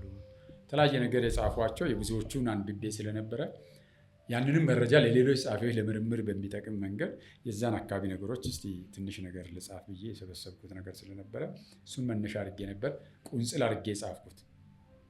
አጠቃላይ ስለ ጉራጌ ትንሽ ዲፋይን ያደረኩት ነገር አለ፣ ግን ሞር የጻፍኩት ደግሞ ስለዛ አካባቢ ስለ ምዕራብ ዳርቻ ምዕራብ ዳርቻ አካባቢ ስለሚኖሩ ስላልታየው አካባቢ ስለ እንደገኝ መስመስ ወደዛ ሀዲያ ውስጥ ስለሚኖሩ ስለ መስመስ አንዳንድ ነገር ለመጠቆም ጽፌያለሁ። ስለ ኦየታም እንደዚሁ ዝም ብሎ ያለን የዘር ሐረግ በተለያየ ነገር በካልቸርም የሚያገናኝን ነገር ልጠቁም ብዬ ሌሎች የበለጠ ዲፕሊ ይጽፉታል የሚል ነገር ታሳቢ አድርጌ ነው የጻፍኩትና እሱ መጽሐፍ ነው የጻፍኩት። ስሙ ኬር ነው የሚባለው የመጀመሪያው እና ከአይመለል ጉራጌ መጀመሪያ ሰፈረበት የሚባለው ቦታ አይመለል ስለሚል የኛም እኔም እንደገኝም አካባቢ ይሄንንም መስመስም ያሉ መስመሶች ሞር ያው ከሰሜኑ አካባቢ እንደመጡ ያው ስለሚናገሩ ሰፈርን የሚሉት እዛ አካባቢ ነው፣ አይመለል ነው። ከአይመለል ተነስተው እንደሄዱ ነው። ይሄንንም እንደዚሁ ነው። እንደገኝም ያው ከአይመለል እዛ ሄደህ የፈለግከው ኤኒበዲ ብታናግረው ያው በአፈ ታሪክ እየወረሰው ስለሄደ ከአይመለል መጣሁ ነው የሚለው። እንደዛ ስለሚል እዚህ ከአይመለል እስከ እንደገኝ አካባቢ ልበለውና በዛ ውስጥ ያሉ ነገሮች ልጻፋቸው ብዬ ብዙ የሰበሰብኳቸው ቃለመጠይቆች ነበሩና እሱን መሰረት አድርጌ ነው የጻፍኩት። ኦፍኮርስ በደንብ የተዋጣለት ነው ማለት አይደለም፣ ለመረጃ ያህል የጻፍኩት ነው። ኦፍኮርስ በሁለተኛ መጽሐፌ ላይ ግን ስለ ጉራጌ ትንሽ ዲፕሊ እያስገባሁት ስለሆነ እሱ ላይ የበለጠ ተጠናክሮ ይወጣል የሚል ነገር አለኝ። እንግዲህ እስካሁን ያልታተሙ አንዱ እሱ ታትሞ የወጣ ነው። ለጊዜው መረጃ ይሰጥ ይሆናል፣ ሙሉ አይደለም። የተጓደሉ ነገሮች በዚህኛው ይሟላል ብዬ አስባለሁ። 2 ያልታተሙ አሉኝ። አሁን አንድ ዲክሽነሪ ነው ያዘጋጀሁት። ዲክሽነሪው ዓላማ አለኝ። ጉራግኛ ዘዬው ራሱ የጉራግኛ ቋንቋው ሞር ሬትድ የሚያደርገው ከማጋር ነው። በኢትዮጵያ ውስጥ ካሉት ከማጋር ነው የሚቀራረበው። የተዋሰው የሚዋዋስ አለ፣ ቃላት በቃላት ደረጃ ይዋዋሳል። በተለያየ መዋዋሱ የሚሆን ኦሪጂኑ ራሱ ሞር ከየትኛው ነው ይሆናል የሚል በሱ ላይ ትንሽ ነገር ለተለያዩ ሰዎች መረጃ በሚሰጥ መንገድ የጻፍኩት አለ። አንዱ እሱ ነው፣ ከቋንቋ ጋር አያይዤ ነው። ሁለተኛ ከአመጣጡ ጋር ብዙ ጸሐፊዎች ያው አመጣጡ ላይ የሚያነሱት ነገር አለ። እሱንም መሰረት አድርጌ እንትኑ ሳዘጋጀው ጉራግኛ እንግዲህ በሁሉም ለማድረግ እየሞከርኩ ነው። የጉራግኛ ለምሳሌ በላ የሚለውን አንድ የአማርኛ ቃል ምዕራብ ዳርቻ ላይ በእና ይላል፣ ሌላ ቦታ ላይ ሌላ ይላል። እነሱ የተወሰኑን ለመሰብሰብ ሞክሬያለሁ። የክስታኔውንም በምዕራብ ሳይድ በመስቃንም ያለው የተወሰኑት፣ ሁሉንም አይደለም ግን ሞር ቢያንስ በ3 አካባቢ፣ በ2 አካባቢ፣ በ5 አካባቢ ያሉትን ሰብስቤያቸዋለሁ።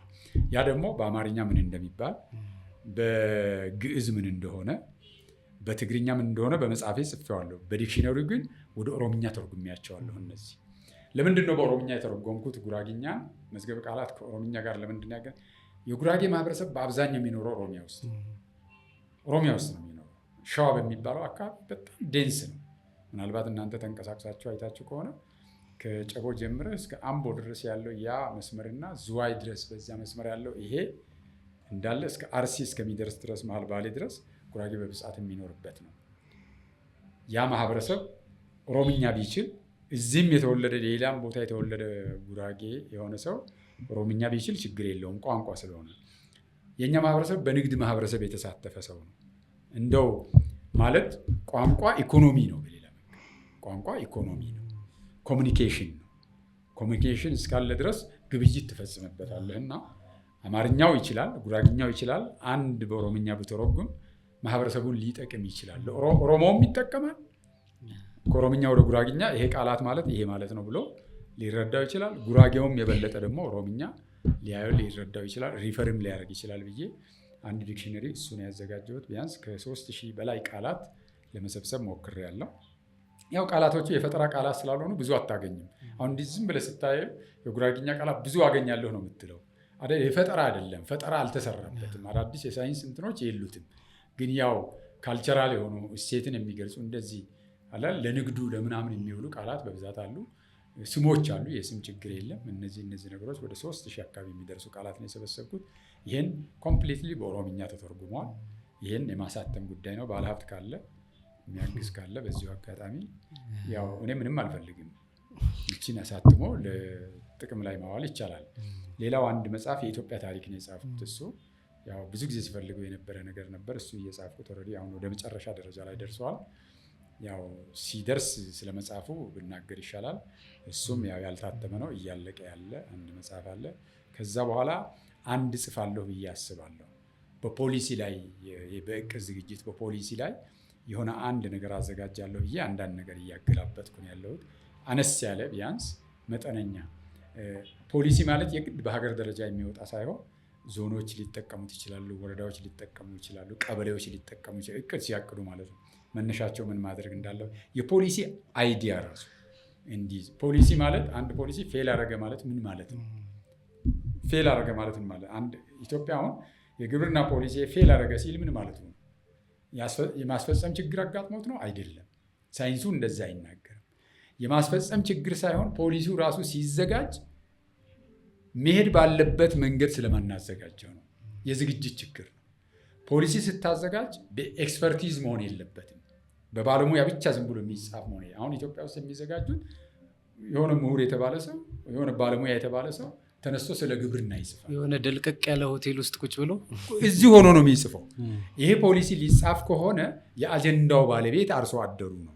የአጀንዳው ባለቤት በግብርናው ላይ የተሰማራው ኢንቨስተሩ ነው። እሱ ነው ይሄን የሚቀይርልን። ስለዚህ ከሱ ጋር ነው ማዘጋጀት ያለብህ። ሄደ ገበሬው ምንድን ነው የሚፈልግ እንዲህ አይነት ፖሊሲ ሊወጣለት ምን ያነሳል? እሱ ለምሳሌ ናይትሮጂን የሚባል ማዳበሪያ አምጥተህ ወስደህ ዝራ ትለዋለህ። አፈሩ ናይትሮጂን ላይፈልግ ይችላል። ፖሊሲው ግን ምርታማ እንዲሆን ናይትሮጂን ይሄን ያህል፣ በፎስፈረስ የተዘጋጀው ይሄን ያህል ዩሪያ ብሎ ያስቀምጥለትና ይሄን ያህል ፐርሰንት ዘሩ ይሄን ያህል ፐርሰንት ከተጠቀመ ይሄን ያህል ፕሮዳክቲቪቲ ይመጣልና ግብርናው ይሄን አፕሮች መከተል አለበት ብሎ ይጽፋል። ይሄ ደግሞ ትልቅ ስህተት ነው። ገበሬው ጋር በሬቱን ከዚህ ጋር የተያያዘ አንድ የነገርከኝ ተሞክሮ ነበር ከማዳበሪያ ጠቅላይ ሚኒስትር አዲሱ ምክትል ጠቅላይ ሚኒስትር አዲሱ ጉራጌ ዞን ሊጎበኙ ሄዱና በዚህ መነሻ ነው እኔ ፖሊሲም ሳጠና አቴንሽን የሰጠው። ሄደው አስጎብኝኝ አሉ። እኛ ግብርናው ጥሩ እንደሆነ ነገር ናቸው። ምክንያቱም በእኛ አንደርስታንዲንግ ቸሃ የማይዘራ ሰው እየዘራ ነው። ትላንት የሆነ ነገር የሚያገኘው ትንሽ ነገር ጨምሮ አግኝተዋል። ጉመር ላይ በድንች ላይ የሆነ ውጤት አለ፣ ድሮ ከነበረው ትንሽ ጨምሮ እያገኘ ነው። ኤንድ ገብስ ላይ ደግሞ የሆነ ነገር አለ። እንደገና ላይ በስንዴ ላይ ጥሩ ምርት አለ፣ እንዲህ አምርተዋል ብለን ግብርና ሰውዬ ገለጻ አደረግላቸው። የኛ ዞን እኔም አለው እሳቸውን ይዘን የምንሄደው 2 ሰው ተመድበናል። ምክትል ጠቅላይ ሚኒስትር አዲሱን ልናስጎበኝ 2ታችን ተመድበናል። ምክር ቤት እያለህ ነው? እኔ አፈ ጉባኤ እያለሁ ስለነበረ አብረን መሄድ ስለነበረብን አንድ ሰው ተጨምሮ ከኔ ጋር ነው የምንሄደው የተመረጡ ወረዳዎች እና እዚህ ግብርናው ያለበት ሁኔታ ገለጻ አቅርቦላቸዋል። ጥሩ ነው አሉና እሳቸው ደግሞ የራሳቸው ኩዌሽነሪ ይዘዋል። ያው በተሻለ መንገድ የተዘጋጀ ኩዌሽነሪ ነው። ምንም አላሉንም። ይዘውን አብረውን ሄደው ከገባን በኋላ ሁሉም ወረዳ ላይ ይጠይቃሉ። ገበሬውን ያነጋግራሉ፣ ሴቶች ያነጋግራሉ፣ ልጆች ያነጋግራሉ። ምክትል ጠቅላይ ሚኒስትር ወርደው ጉመር ላይ ነው። ጉመር ገብተዋል። ቸሃ ገብተናል። ምሁር አክሊል ሄደናል። በሙሉ ሰበሰቡና ልጆች አሁን ገበሬዎች የሚያነሱት ነገር ሰምታችኋቸዋል? እኛም እኔና ዱላ የሚባል ሰው ነው። ዱላ ታውቀዋለህ? ዱላ ወርቆ አብረን ነን ያለነው 2ታችን ነው ይዘን እና ምን እንዳሉ ሰምታችኋል? እኛ እኮ እንደተሳሳት ገበሬዎቹ ነገሩን አሉ። እኛ ማዳበሪያ አልዘራችሁም ብለን ነው የምንገመግመው። የመጣ ማዳበሪያ ለምን አደረ ነው የምንለው አሉ። አርሶ አደሮቹ ማዳበሪያችሁ ለእኛ አይጠቅምም ብለውናል። የእኛ የአፈር ችግር አላገኛችሁትም ብለውናል። ይሄ አሲዳማ አፈር ምናምን አሲዳማም በል ናይትሮጂንም እያለው ናይትሮጂን እንዘራበታለን። እነሱ አያውቁትም፣ ግን ማዳበሪያ እየጠቀመን አይደለም። እኛ ባለ ዕዳ አድርጋችሁናል። ለአፈራችን የማይስማማ ማዳበሪያ ዝሩ ትሎናላችሁ። ያለንን በሬ ሽጠን ማዳበሪያ እየገዛን እየዘራን ነው። ምርቱ ግን ከጊዜ ወደ ጊዜ እየቀነሰ እየሄደ ነው። ከ2 ወጥተናል። አንደኛ ከብታችን ነው የምንሸጠው የነበረን፣ ሁለተኛ ጊዜያችን፣ ሶስተኛ አፈሩን ለከብቶቻችን ሳር እየተጠቀምን አይደለም፣ በሁሉ ነገር ከስረናል ብለው ብዙዎች እኮ ነው ያነሱት። እኔና ዱላቆች ብለን ለእኛ እኮ አልነገሩንም፣ እኛም እንደዛ አልጠየቅናቸውማ። ከዛ በፊት ዙሩ ብቻ ነው እናንተ ታስጨንቃላችሁ። ዙሩ ብቻ ነው የምንላቸው። ካድሬው ይሄድና እንዴት አልዘራህም፣ ስንት ነው ማዳበሪያ፣ ለምን አልተጠቀምክም፣ ምርጥ ዘራለሁ ወሰድክም ነው የምንለው እንጂ ፕሮዳክቲቪቲውን የሚቀንሰው ነገር የሚጨምረው ነገር እኛ ጉድለታቸውን የምንሞላበት መንገድ ምንም ነገር የለንም። ቢኮዝ ፖሊሲውም እቅዱም ሲታቀድ ከእነሱ ጋር አላቀድ ነው ማለት ነው። ከአርሶ አደሩ ከችግሩ ተነስተን አይደለም መፍትሄ ያቀድ ነው እንጂ እኛ ከላይ በምሁሩ በባለሙያው ተዘጋጅቶ የወረደ ነገር ኦሪንቴሽን እየሰጠን ሰው እየመደብን ነው ያሰማራ ነው። ስለዚህ ለዚህ ነው እንትናችን ያልፈጠነው፣ ምርታማነቱ ያልፈጠነው በዚህ ምክንያት ነው። አንተ ከፈጠነ ራሱ ባትመክረው ይዘራል እኮ ተጠቀማ። እኛ እኮ ሁልጊዜ የምንሄድበትን መንገድ አልገመገም ነው። ሁልጊዜ ዝሩ እያለ ምን እንሄዳለን እንዴ? ጥቅሙ ካገኘ በኋላ ራሱ ነው የሚቀጥለው አይደል? አንዴ ሁለቴ ልትለፋ ትችላለህ። ከዛ በኋላ ጥቅሙን አይቶ መሄድ እንዲችል አላደረግነውም። እኛ ሁልጊዜ ብቻ በለመድነው መንገድ መስራት ጀመር። ይሄ የምን ችግር ነው? የእቅድ ችግር ነው የሚል አዲሱ አነሱልን። መጥተውም አመራር ሰብስበው ይሄንን ነው ያሉት። ጉራጌ ዞን ላይ አርሶ አደሮቻችሁ በምትፈልጉት መንገድ ያልሄዱበት ምክንያት እንደ ሀገር የፖሊሲ ችግር አለብን። ፖሊሲ ስናወጣ ወርደን እያወጣን አይደለም። ታች ደግሞ የእቅድ ችግር ነው ያለው። ከአርሶ አደሩ ጋር አላቀድንም። እሱ በሚፈልገው መንገድ አልሄድንም። እኛ በምንፈልገው ብቻ ሂድን ያልነው። የአፈጻጸም ችግር ሳይሆን የፖሊስን የእቅድም ችግር አለብን። ይህን ነው መፍታት አለብን አሉ። ሂወዝ ራይት፣ ትክክል ነበሩ፣ ትክክል ናቸው። እኔም እሱን ያየሁት የፖሊሲ ትምህርቴን ስወስድ እሱን ያየሁት። ቻይና ለምን አደገ ስንል ቻይና ኦኬ ጠንካራ ሰው አለው፣ ኔቲቭ ጠንካራ ነው እንበለው፣ ከችግር መጥተዋል ነው። ግን ከችግር መጥቶ አመራሩ ችግር በሚፈታ መንገድ ነው የመራው ማለት ነው። የህዝቡን ችግር ወሰደ፣ 2 እርምጃ ከአመራሩ ቀድሞ ሄደ፣ እንዲከተለው አደረገ። ብዙ አመራር ኮሚትድ ሆኖ እንዲወጣ አደረገ። ሰውም ጥቅሙን አሰላ። በኢኮኖሚው ድርድር የለም፣ ወደ ኢኮኖሚው ገባ። ቻይና አውትሻይን አድርጋ ወጣች። ሲንጋፑር በውሃ የተከበበች ናት አይደል? ከተማ ናት አይደል? ሲንጋፑር ለምንድን ነው የወጣች? ችግሯን በደንብ አወቀች፣ ከማህበረሰቡ ጋር አቀደ። እኛ ልንኖርም ልንጠፋም ከሆነ ይህን ችግር ካልፈታን እንጠፋለን፣ ከፈታን እንወጣለን፣ የድርድር አቅማችን ይጨምራል አሉ። ከህዝቡ ጋር አቀዱ። ሲንጋፑር ወጣች። ደቡብ ኮሪያ አጠገቧ ይሄ ሁሉ ሰሜን ኮሪያ የሚያስፈራራ እያለ ይሄ ሁሉ ኃይል እያለ ችግሯን ለየች። በችግሯ ዙሪያ ጋር አብራ ሰራች። ያው ፖሊሲውን ስላነበብኩ እኮ እነሱ የተከተሉት ፖሊሲ የከተማ ፖሊሲያቸውን አይተነዋል። ደቡብ ኮሪያ የወጣችበትን ፖሊሲዎቿን በየጊዜው አፕዴት ያደረገችበት መንገድ አይቻለሁ። እኛ ጋር ዞሮ ዞሮ የፖሊሲ ብቻ ሳይሆን አንደኛ ፖሊሲያችን የምናዘጋጅበት መንገድ ችግር አለው። ሁለተኛ የአፈጻጸም ብቻ አይደለም፣ በፖሊሲ ችግር አለው። ከሚመለከተው አጋር ጋር ችግሩን በሚፈታለት መንገድ አይደለም ፖሊሲዎች የሚቀረጹ። የሆነ ጊዜ ስንዴ ዘርተህ የሆነ ተአምር 1 ዓመት ማዕት ልታመጣ ትችላለህ። ከህዝቡ ጋር ከራሱ አቅደ ከራሱ ጋር የሚጣጣም አጀንዳ ፈጥረ በሱ ላይ ራሱ የጥቅሙ ባለቤት እንዲሆን አድርገው ካልሄድ የፈለገ ያህል ስንዴ ብዘራ በፖሊሲ ችግር በእቅድ ችግር ምክንያት ወደኋላ መመለሱ አይቀር ወደኋላ ይመለሳልና ከዚህ አንጻር እኔ የፖሊሲ ትምህርት ስማር ይሄን አይቻለሁ እና በዚህ የተነሳ አንድ ሀገር ወደኋላ ሊሄድም ወደፊትም ሊሄድ ይችላል የሚለው እሱን ነው የሚያሳየው። አጠቃላይ ነገሩ ይሄን ይገርማል። መጽሐፉ ላይ እንደው ምናልባት ብናነሳው ጥሩ የሚሆነው ከእርሱ አባትም ጋር አያይዘው ይንገሩን። አባቶት እርሱ እያሉ ነው አንቱ ነው እኔ መጨረሻ አካባቢ ላይ ስለሆነ በእድሜ በጣም እና በወቅቱ ገጠር ስለሚገቡ ከገጠር ወደ አዲስ አበባ ስለሚመጡ የጉራጌ አባቶች ታሪክና ከዛም ባሻገር ደግሞ እዛ መጽሐፉ ላይ የተጠቀሰው የህንፃ ጥበቡ በጣም ጥሩ ታሪክ አለውና እሱ ላይ እንደው ሳይበዛ በትንሹ ግን እናውራው። ጥሩ። የዚህ እኔ የተወለድኩበት አካባቢ ማህበረሰብ ያው ከጉራጌ አንዱ አካል ነው። ያው ጉራጌዎች ሁላችንም ስራ አለን እኮ በሆነ ነገር አካባቢው ይታወቃል። አሁን ጌቶ አካባቢ ሱቅ ላይ የሆነ ነገር ላይ እንደዚህ አይነት ንግድ ላይ በብዛት ይታወቃል። ወደ እዣ አካባቢ ስትል ሞል ኦፍ ሆቴል ላይ እንደዚህ አይነት ነገር የምታየው አብዛኛው በቃ አንድ ቀድሞ የገባ ሰው ካለ ያንን እየተከተለ የመሄድ አዝማሚ ያለው። ሶዶ ላይ ብትሄድ ልብስ ላይ እንደዚህ ያለ ሄደ። ምሁር ላይ ቡቲክ እንደዚህ ከልብስ እንደዚህ አይነት በየአካባቢው ማህበረሰቡ ስልጡን ማህበረሰብ ነው። እውነት ከድሮ ጀምሮ እንዴት እንደሰለጠነ ዝም ብዬ ታሪክ ነገር እንትን ሲል ያገኘኋቸው ነገሮች አሉ። ግን ስልጡን ማህበረሰብ ነው ማህበረሰቡ። ሌላውን እያልኩ አይደለም። ግን የእኛ ማህበረሰብ ደግሞ አዳዲስ ነገር በመቀበል መንገድ ይሄ ጉራጌ ማህበረሰብ አዳዲስ ነገር ቶሎ በመቀበል በኩል በጣም አክቲቭ ነው፣ ፈጣን ነው። ይሄ ማንም ሊመሰክረው ይችላል ብዬ አስባለሁ። እና እንደገኛ አካባቢ ደግሞ ሞር ህንፃ ላይ ነው አዶፕት ያደረገው። ይሄ ነገር ከየት መጣ በሚል ብዙ ሄጅ ያለሁ በሱ በሪሰርች ስፈልግ ይሄ ህንፃ ወደ ኢትዮጵያ ውስጥ እነዚህ ሁሉ ገዳማት ማን ሰራቸው? ይሄ ሁሉ አድባራት ማን ሰራ? ይሄ ሁሉ መስጊድ ማን ሰራ? እነዚህ ህንፃዎች በዛ ዘመን በጣም ረጅም እድሜ ያላቸው እድሜ ያስቆጠሩ ሰዎች እንዴት ነው ማን የሰራው የሚል ነገር ብዙ ጎርጉረናል። ብዙ መጽሐፍ ለማገላበጥ ሞክረናል። ከዚህ ጋር የተያያዙ ብዙ ነገሮች ለማገላበጥ ሞክረናል እና እዚሁ ሳይኖሩ አይቀርም የሚል ነገር አለኝ። ጉራጌ አንደኛ በታሪክ ላይ በእርግጥ አሁን ሌሎች ላይ ይቀበሉት ይችላሉ። የአፈር ሰው ነው የሚል ሰው አለ። ጉራጌ ሲጽፎ እዚሁ የነበረ ነው ካሉ የት ጋ ነው? አፋር ነው እንግዲህ ሰው የተፈጠረው። ካልሆነ ሩደልፍ አካባቢ ነው በታሪክ የሰው ዘር ተገኝቷል ተብሎ የሚታሰበው እና ጉራጌ ላይ እስካሁን የሰው ዘር ተገኝቷል የሚባል አሻራ የለም። የሰው ዘር የተገኘበት አይደለም። ሰው እንቅስቃሴ አድርጓል፣ ሰፍሮበታል እንጂ የሰው ዘር መገኛ አይደለም። ስምጥ ሸለቆ አካባቢ የሚታሰቡ ነገሮች አሉ። ይሄም ቢሆን ጉራጌ አካባቢ አይደለም። ስለዚህ እንደዛ የሚሉ አሉ።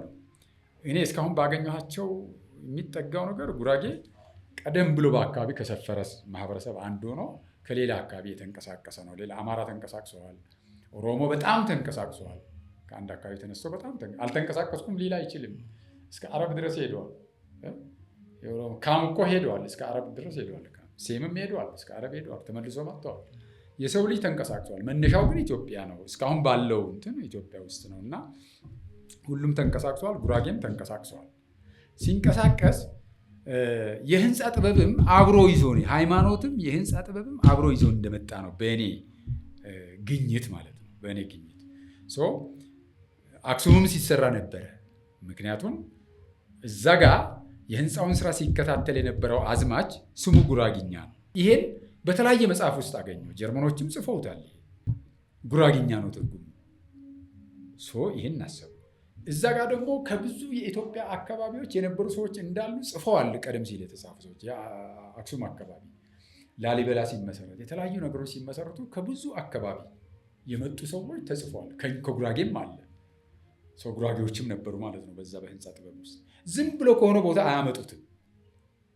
ከዛ ግን የእንደገኝ ሰው ወደዚህ ወደ መሀል ልምጣልህና ከአርመኖች ጋር ሰርተዋል። የእንደገኝ ሰዎች ብዙ ሰው ከአርመን ጋር ሰርተዋል፣ ከግብጾች ጋር ሰርተዋል፣ ከኦሮም ከመጡ ሰዎች ጋር ሰርተዋል። አርመኖች ኢትዮጵያ ውስጥ ብዙ ዘመን ቆይተዋል። በህንፃ ጥበብ ላይ በህንፃ ስራ ላይ ቆይተዋል። ቻይናዎችም አልፎ አልፎ ነበሩ። ግን አርመኖች ናቸው በብዛት ኢትዮጵያ ውስጥ የቆዩትና ከእንደገኝ አካባቢ ስማቸው የሚታወቁ ትላልቅ ሰዎች የድሮ የጥንት ማለት ነው። በእኔ 5ኛ 4ኛ ትውልድ 6ኛ ትውልድ ላይ የነበሩ ሰዎች ከእነሱ ጋር ሰርተዋል። እነሱን እየተከተሉ ያ ህዝብ መጥቷል። እየመጣ ድንጋዩን እየጠረበ ወደ ግንቡ እየገባ ወደ ልስም እየገባ አብሮ ሰርተዋል። ከዚህ ውስጥ የኔም አባት አንዱ ናቸው። መጥተዋል። የኔ አባት ብቻ ሳይሆን በጣም ብዙ ሰው ከእንደገኝ ብዙ ሰው አሁን በእኔ አባት እድሜ ከእኔ አባት እድሜ በላይ ያሉ በጣም በርካታ ሰው በህንፃ ስራ ነው።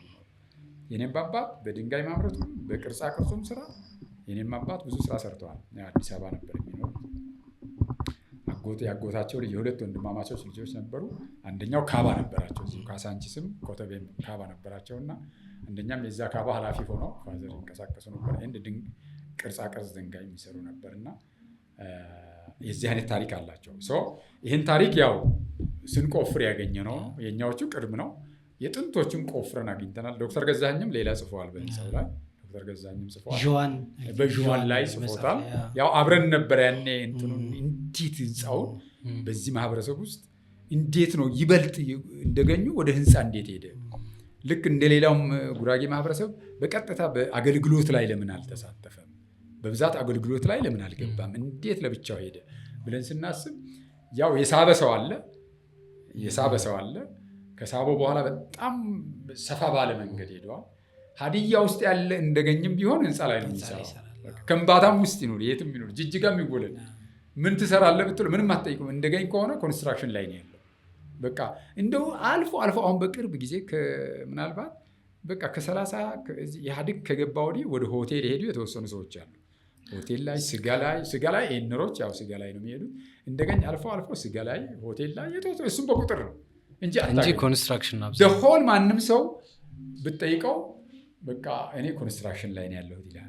አልተማረም፣ ዲግሪውን ይዞ አይደለም። መሐንዲሶች ናቸው። ትልቁን ህንፃ እዚህ ጋር የምታገኟቸው እንትኖች በሙሉ እነ ሀብተ ስላሴ የሰሯቸው ናቸው። እነ ነጋሽ ሚሴቦ የሰሯቸው ድልድዮች ናቸው። እዚህ ጋር መርካቶ የምትሻገርበት ድልድይ ነጋሽ ሚሴቦ የሰሩት ድልድይ ነው። ኢንጂነር ሆኖ እኮ እዚህ ሀብኖት ኤኒ ኖውሌጅ እውቀቱ የላቸው በልምድ ነው። ከአርመኖቹ ጋር አብረው ስለሰሩ በቃ ያንን ኮፕ አፕ አድርገዋል። ልክ ሌላው ጉራጌ የንግዱን የአረቦችን ንግድ እንደቀማ ሁሉ የሸቀጣሸቀጥ ንግዱን፣ የሆቴል ንግዱን፣ የተለያየ የዳቦ የምናምን ንግዱን ሌላ ጉራጌ ነጥቀዋል። የልብስ ስፌቱን ነጥቀዋል። ጉራጌ ቶሎ ነው የነቅጠቀ። ሲከስሩ ነው እኮ የወጡ ጉራጌ አክስሯቸው ነው እኮ የተመለሱ። በጣም ትልቅ እውቀት እኮ። ልክ እንደገኝም እንደዚሁ ልክ ትግሬዎቹ ኤርትራውያኖቹ ኮንስትራክሽን ውስጥ እንዳሉ ሁሉ ጉራጌው አርመኖቹን ነጥቋቸዋል። ድልድዩ ራሱ መስራት ጀመረ። የአባይ ድልድይ ሰርተዋል። አሁን የምጠራላቸው ሰዎች የጎጃም መሻገሪያው ሰርተዋል። በፎርማንነት እኮ አሁን እነዚህ ትምህርት ኖሯቸው አይደለም። የባሮ ድልድይ ሰርተዋል። ባሮ ትልቁ 305 ሜትር የእኛ አያቶቻችን ናቸው የሰሩት። ፎርማን ሆኖ ነው የሰሩት። ፎርማን ይሄ ምኒልክ ሐውልት እነ ነጋሽ ሚሴቦ ነው የሰሩት። እዚህ ጋር ያለው ከሌሎቹ ጋር ተጨምረው አብረው ቅርጻ ቅርጹን ማለት ነው የሐውልቱን ቅርጽ ነጋሽ ሚሴቦ እነዚህ የሚባሉ ሰዎች ናቸው የሰሩት። ስላሴ ቤተክርስቲያን የሰሩት አብዛኞቹ የእንደገኝ አካባቢ ናቸው። ግን ይሄ ሲባል ሙሉ በሙሉ አይደለም። ፎርማን ሆነው ግንቡን ኤቭሪቲንጉን የሰሩት እነሱ ናቸው። እና እሱ ሆኖ አገኘ ነው። ኦኬ፣ እነዚህ አሁን ተጽፈው ይገኛሉ። ጽፈናቸው በእኔም መጽሐፍ አሉ። በዶክተር ገዛኝ ላይ ደግሞ በደንብ ያን መረጃውን በጋራ ስንሰበስብ ስለነበረ በደንብ አድርጎ እሱ ሄዶበታል። እኔም የተወሰነ አሁን የባሮ የአባይ የመሳሰሉትን መረጃ ከየት አገኛችሁ እናንተ? እኛ እንዴት ያገኘ ነው መሰለህ? አንደኛ በዛ ጊዜ ሲሰሩ የነበሩ ሰዎች እንትኑ ንግርቱ አለ፣ ተቀባብለውት አላ ልክ ያ አያት ሲሞት አባት ተክቷል የህንፃውን ስራ። ይህ እዚህ ጋር ስንሰራ እክሌ ፎርማን ነበር፣ እሱን የመራው ሮም ሰው ነበር፣ የጣሊያን ሰው እንደዚህ በቃ የግብፅ ሰው ነበር፣ እንዲህ ሰው ነበር። ዋና ኮንትራክቱን የያዘው እክሌ፣ ፎርማኑ በሙሉ የሰራው እሱ ነው። ሆሳና አሁን ባቴና ድልድይ የሚባል አለ። ሙሉ በሙሉ የባቴና ድልድይ ሙሉ በሙሉ የእንደገኝ ሰዎች ናቸው የሰሩት። ግን አልተነገርላቸውም፣ አልተጻፈላቸውም። ያው እንትን እኮ ነው አሁን ባለፉት 30 ምናምን ዓመት ቻይና አይደል ኢትዮጵያ ውስጥ የኮንስትራክሽን ዘርፍ ላይ ያለው አብሮ ይማራል፣ ከዛ በኋላ ያደርጋል። እንደዚህ ነው ማለት ነው። ስለዚህ እንደገኛ አካባቢ ማህበረሰብ ወደ ህንፃው ሄደው በምክንያት ነው ማለት ነው። በምክንያት ወደዛ ሄደ። አሁን ምናልባት እኔ ነኝ እንጂ በደንብ የማልችለው ከእንደገኝ ውስጥ ሁሉም ሰው አንድ ሙያ አለው በዚህ ኮንስትራክሽን። እኔ አጋጣሚ ሆነ ብጀምር ይገባኛል ቶሎ። ምክንያቱም ልክ በጂን እንደሚተላለፍ አይነት ነገር ስለሆነ ብዙ ጊዜ ምክንያቱም ሲሰሩ ያለው ረብ ስመጣ ከነሱ ጋር ታሳልፋለህ። ሲሰሩ አጠገባቸው ትቆማለህ። የጎደለው ነገር ይነግሩሃል፣ ትረዳለህ። ግን ሜኒ ኦፍ አወር ዘዛ አካባቢ ፖፕሌሽን የህንፃ ሙያ ወይ ግንበኛ ነው ወይ ቅርጻቅርጽ ድንጋይም በምትፈልገው መንገድ ቀርጾ ያወጣልሃል፣ ወይም ደግሞ ለሳይ ነው ወይ ቀለም ቀቢ ነው ወይ ፎርማን ነው ወይ መሐንዲስ ነው። አሁን እንኳ በትምህርት አግዞ በርካቶቹ የእንደገኛ አካባቢ ልጆች ኢንጂነሪንግ ካላገኙ እኮ በቃ ይሻይሉ። ትምህርትም ዩኒቨርሲቲ ሲገቡ ሁሉም ኢንጂነሪንግ ለማግኘት የሚታገለው ሕክምና ለመሄድ አይደለም። ብዙ ሰው የሚፈልገው ወረሰው ልክ ካራክተር አደረገውና ወደዛ ነው ሄደ። አሁን ማአት ኢንጂነር ነው ያለው እዛ አካባቢ ብታስብ። አሁን ዶክተር ገዛኸኝ ኢንጂነሮቹ ብሎ እየጻፈ ነው፣ ሳይማሩ ኢንጂነሮቹ ማለት ነው። አሁን ደግሞ በትምህርት እየታገዘ ነው በሚል አንድ መጽሐፍ እየጻፈ እያየው ነው። እና እንደዚህ አይነት ካልቸር ነው ያ ካልቸር በጣም ብዙ ነገር ነው ያወራ ነው። በአሁኑ ሰዓት በጉራጌ ልማት ማህበር በጉራጌ ልማትና ባህል ማህበር ውስጥ የአዲስ አበባ አስተባባሪ ኖት። የአዲስ አበባ እንቅስቃሴ ምን ይመስላል የሚለው ጨምሮልኝ። ኦኬ ጥሩ፣ በሱን ጨርስ። ጥሩ እንግዲህ ጉራጌ ከልጅነት ጀምሮ ኦፍኮርስ ያው ከ86 ዓመተ ምህረት ጉራጌ ዞን ከመጣው ጊዜ ጀምሮ ያው ጉራጌ ዞን ላይ ብዙ ስራ እያገዝኩ ነው ያለሁት በግሌ። አሁን ጽህፈት ቤት ከመምጣት በፊት የጉዞ ልማ ሰብሳቢ መሆኜ ሰርቻለሁ። እዛ ዞን ላይ ያለው ጉዞ ልማ ማለት የጉራጌ ዞን ልማት ማህበር ቀቤናም ማረቆንም አንድ ላይ ጉራጌንም የሚያቅፍ ነበር እና እሱ ላይ ሰብሳቢ በመሆን አይ ቲንክ ለ4-5 ዓመት በሰብሳቢ የቦርድ ማለት ነው ቦርድ ሰብሳቢ በመሆንም ሰርቻለሁ። ለዛ አካባቢ ልማት በማንኛውም መንገድ ብሳተፍ ደስታዬ ነበር። እዛ አካባቢ ለምሳሌ አሁን በርካታ ስራዎች ተሰርተዋል በጉዞ ልማ። እሱን በማስተባበርም በመሳተፍም የራሴ አሻራ አለኝ ብዬ አስባለሁ። እንግዲህ ቦርድ ሰብሳቢ ከሆኑ መወስናቸው ነገሮች ይኖራሉ ማለት ነው። ከቦርድ አባላት ጋር ሆነ የምንወስናቸው ነገሮች ብዙ ስለሚሆኑ በአሻራው ላይ እጅ ያለ። ከዛም ቀጥሎ ጉልባማ ሲደራጅም የቦርድ አባል በመሆን ቢያንስ ለ8 ዓመት የጉራጌ ልማት ማህበር ቦርድ አባል በመሆን አሁን ወደዚህ እስከመመጣበት ጊዜ ድረስ አገልግያለሁና በልማት ማህበሩ በክፉም በደጉም ነበርኩበት ማለት ነው። ከልማት ማህበሩ ጋር ተያይዞ በውድቀቱም አለው በስኬቱም ነበርኩ እስካሁን ማለት ነው። እሱን ስሰራ ነው የቆየሁት። ከዛ አልፎ በአካባቢ ልማቶች በተለያዩ ልማቶች ያው አስተባብራለሁም እዛ በአካባቢ በሚሰሩ ስራዎች በማስተባበርም በምናምንም አለው። አሁን የመንግስት ስራ ፍቼ ስወጣ እንትን የጡረታ ጊዜ በሞላሁት ፎርም መሰረት ሞልቶ አይደለም የወጣሁት። በቃ ይበቃኛል ለፖለቲካው ይሄን ያህል ጊዜ ካገለገልኩ አሁን እረፍት ማድረግ አለብኝ ነው ከፓርላማ ስወጣ የወጣሁትና። ምን ሰቀለ ነው የሚባለው? አሁን በእግር ኳስ ጫማ ሰቀለ ይባላል። እስክሪብቶ አፈጉባኤ መዶሻ ትላለህ። አፈጉባኤ ላይ መዶሻ ሰቅለው እዚህ ምናልባት አፍህን ይሆናል ተሰቅለ ካልሆነ አስቸጋሪ ፖለቲካ ሁሉም ጋር ስለሚገባ ማለት ነው። ስለዚህ ያው ከፓርላማ ስወጣ በቀጥታ ነፃ ሆኜ ደግሞ በተማርኩት ሙያ የሆነ ቦታ በመንግስት ስራ ባገለግል ካልሆነም ደግሞ የሆነ በግል ድርጅቶች ውስጥ የሆነ ነገር ብሰራ የሚል ሀሳብ ነበረኝ ስወጣ።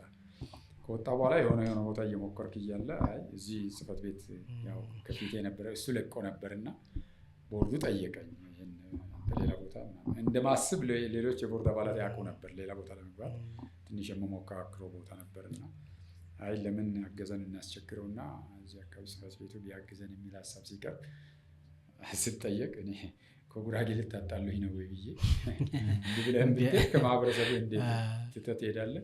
እኔ የምጠቅም ከሆነ ኦኬ አግዛለሁ፣ ሌላው ይቀርብኛል አግዛለሁ ብዬ መጣሁ። ጽህፈት ቤቱን እንግዲህ ይህ ጽህፈት ቤት 1-2 ነገር ነው የሚሰራው። አዲስ አበባ ከዞኑ ውጭ ያሉ አካባቢዎችና ውጭ ሀገራትን ያስተባብረው። እሱን ይዤ ነው የገባሁት። ሲገባ ኦፍኮርስ ቢኒያምም አንዳንድ የሰራቸው ስራዎች ነበሩ። አዲስ አበባ የሚገነባ ህንፃ ነበረ፣ በጅምር ላይ ነበረ። ከቦርድ ሌሎች ከጽህፈት ቤቱ ሰራተኞች እና ከዳይሬክተሩ ጋር በመሆን አክሽን ፕላን አዘጋጅተን ለቦርድም አቅርበን ቦርዱም እዚህ አዲስ አበባ የሚሰሩ ስራዎች አቅጣጫ አስቀምጦ ስለነበረ እንቅስቃሴ አድርገናል። አሁንም እያደረግን ነው።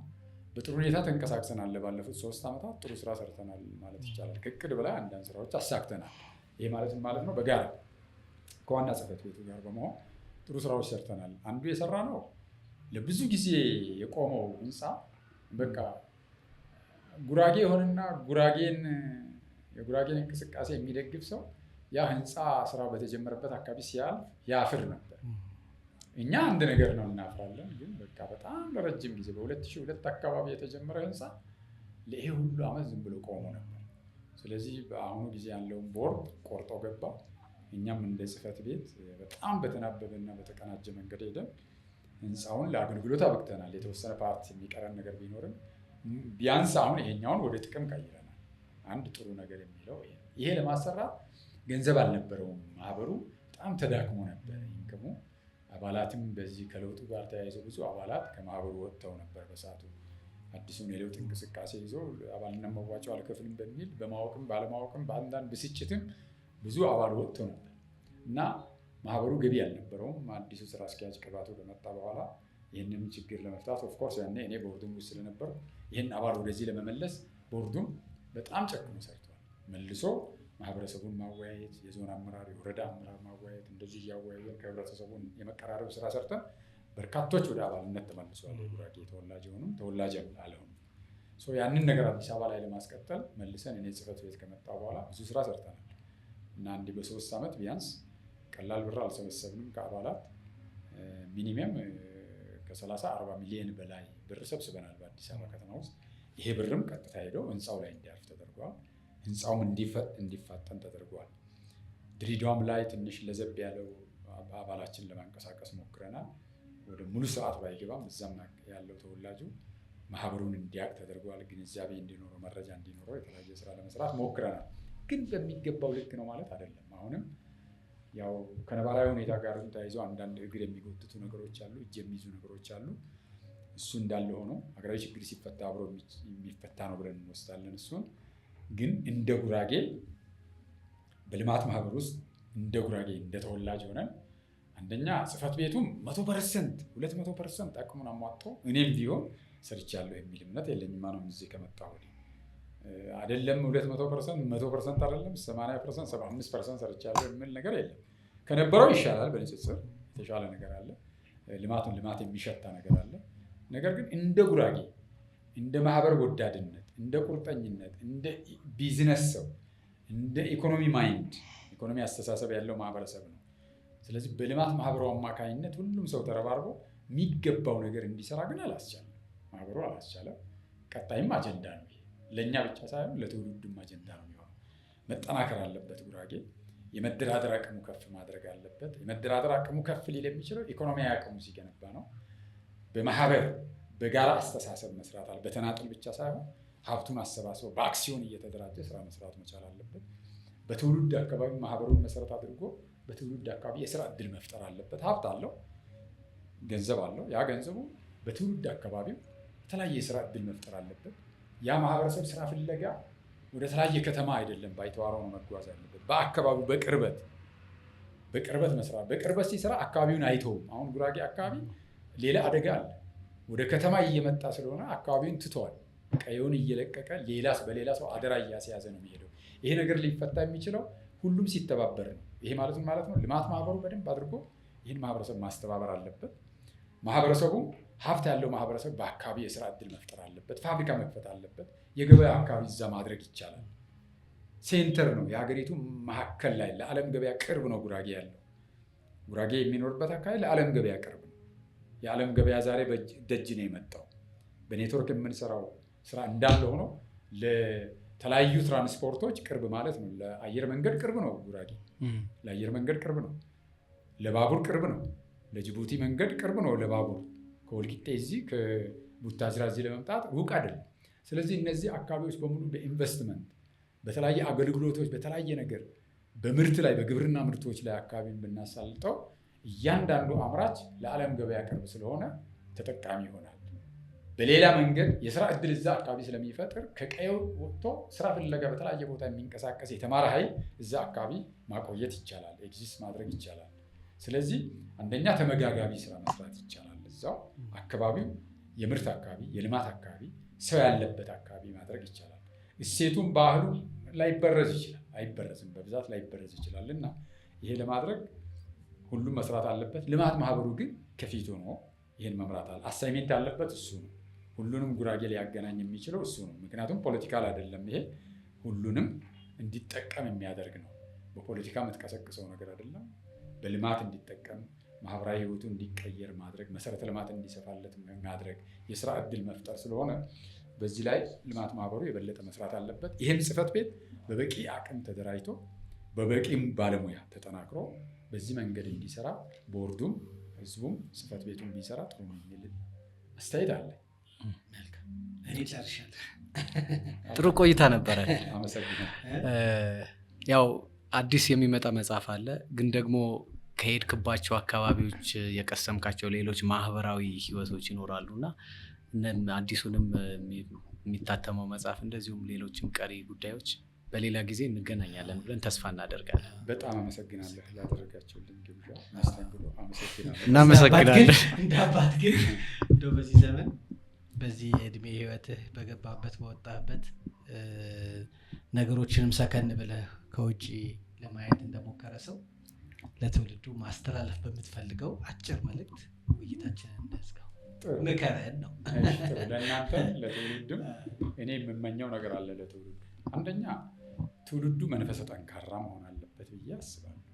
ትውልዱ ጠንካራ መንፈስ እንዲኖረው ከባህሉ ያፈነገጠ እንዳይሆን እመክራለሁ። ባህሉ ልማዱ አይደለም። ልማዱ የሚጎዳ ልማድ፣ ጎጂ ልማድ ሊኖር ይችላል። ባህሉ አፕዴት ማድረግ አለበት። በዛኛውም ተቸኩሎ ይቆይ የሚል ነገር የለም። ከዘመኑ ጋር የሚመጥን የማህበረሰቡን ባህል የጋራ በሚያደርገው ባህል ላይ አገራዊ ስሜት መፍጠር አለበት። አገራዊ ስሜት መፍጠር አለበት የሚል ነገር አለኝ። አሁን የተበታተነ አስተሳሰብ መሰብሰብ አለበት የሚል ነገር አለን። በጣም ተበታትነዋል። ምክንያቱም ልዩነትን ባሰፋው ቁጥር መቆሚያ የለውም። በአንድ ማህፀን ከተወለዳችሁ ወንድም እህትህ ጋር ትለያያለህ። ልዩነት አለና ልዩነት ተፈጥሯዊ ነው። ስለዚህ አሁን በቋንቋ የጀመርከው ልዩነት፣ አሁን በብሔር የጀመርከው ልዩነት መጨረሻ እየለየህ ስትሄድ መንደር ላይ ሄዶ ብቻ የሚቆም አይደለም፣ ቤት ይገባል። ስለዚህ ልዩነት ተፈጥሯዊ ቢሆንም ልዩነት ግን ወሰን አለው። እስከየት ድረስ መሄድ እንዳለብህ ማወቅ አለብህ። አንድ ስትሆን ነው የምትጠቀመውና ትውልዱ የበለጠ አንድነቱ ላይ ማቀንቀን አለበት። ሰላሙ ላይ መስራት አለበት። ስራ ፈጣሪ መሆን አለበት ትውልዱ። በተለይ ወጣቱ ትውልድ ነገ አደራውን የሚረከበው ያው ወጣቱ ነው። ትላንት በምንም ይሁን አልፏል። የሚማረው ነገር መውሰድ አለበት። የማይጠቅመውን መተው አለበት። የራሱን ደግሞ መኖር አለበት። የራሱን እንዲኖር ከሆነ የሚጠቅመውን ፓርት ብቻ ወስዶ ጎጂ ፓርቶቹን ማቀንቀን የለበትም። እርግፍ አድርጎ መተው ነው ያለበት።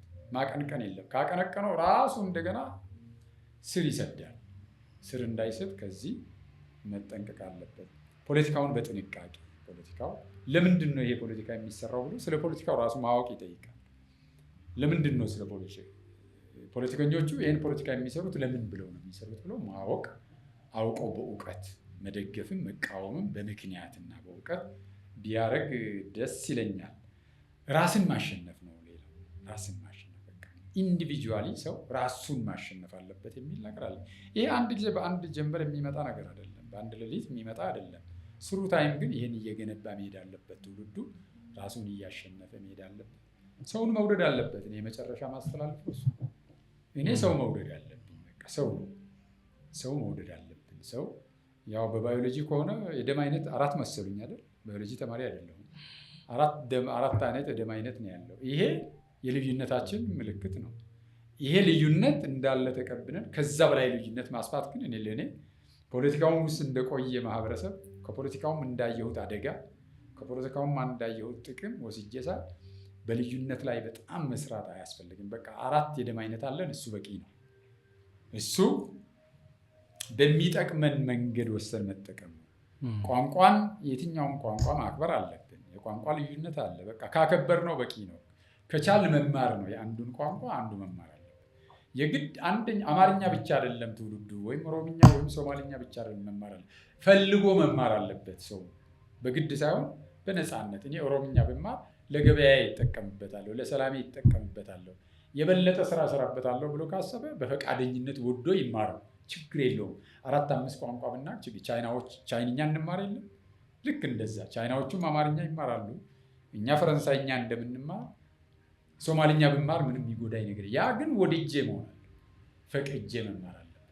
ማንኛውም ነገር ከኃይል ምናልባት አስገዳጅ ካልሆነ በስተቀር በኃይል የምናደርገው ነገር ሁሉ ሰው አይቀበልም። ስለዚህ ከዛ አማራጭ ወጥተን በሰላማዊ መንገድ በጠረጴዛ ዙሪያ ምንወያይ ምንነጋገር ትውልድ እንዲሆን ምኞቴ ነው።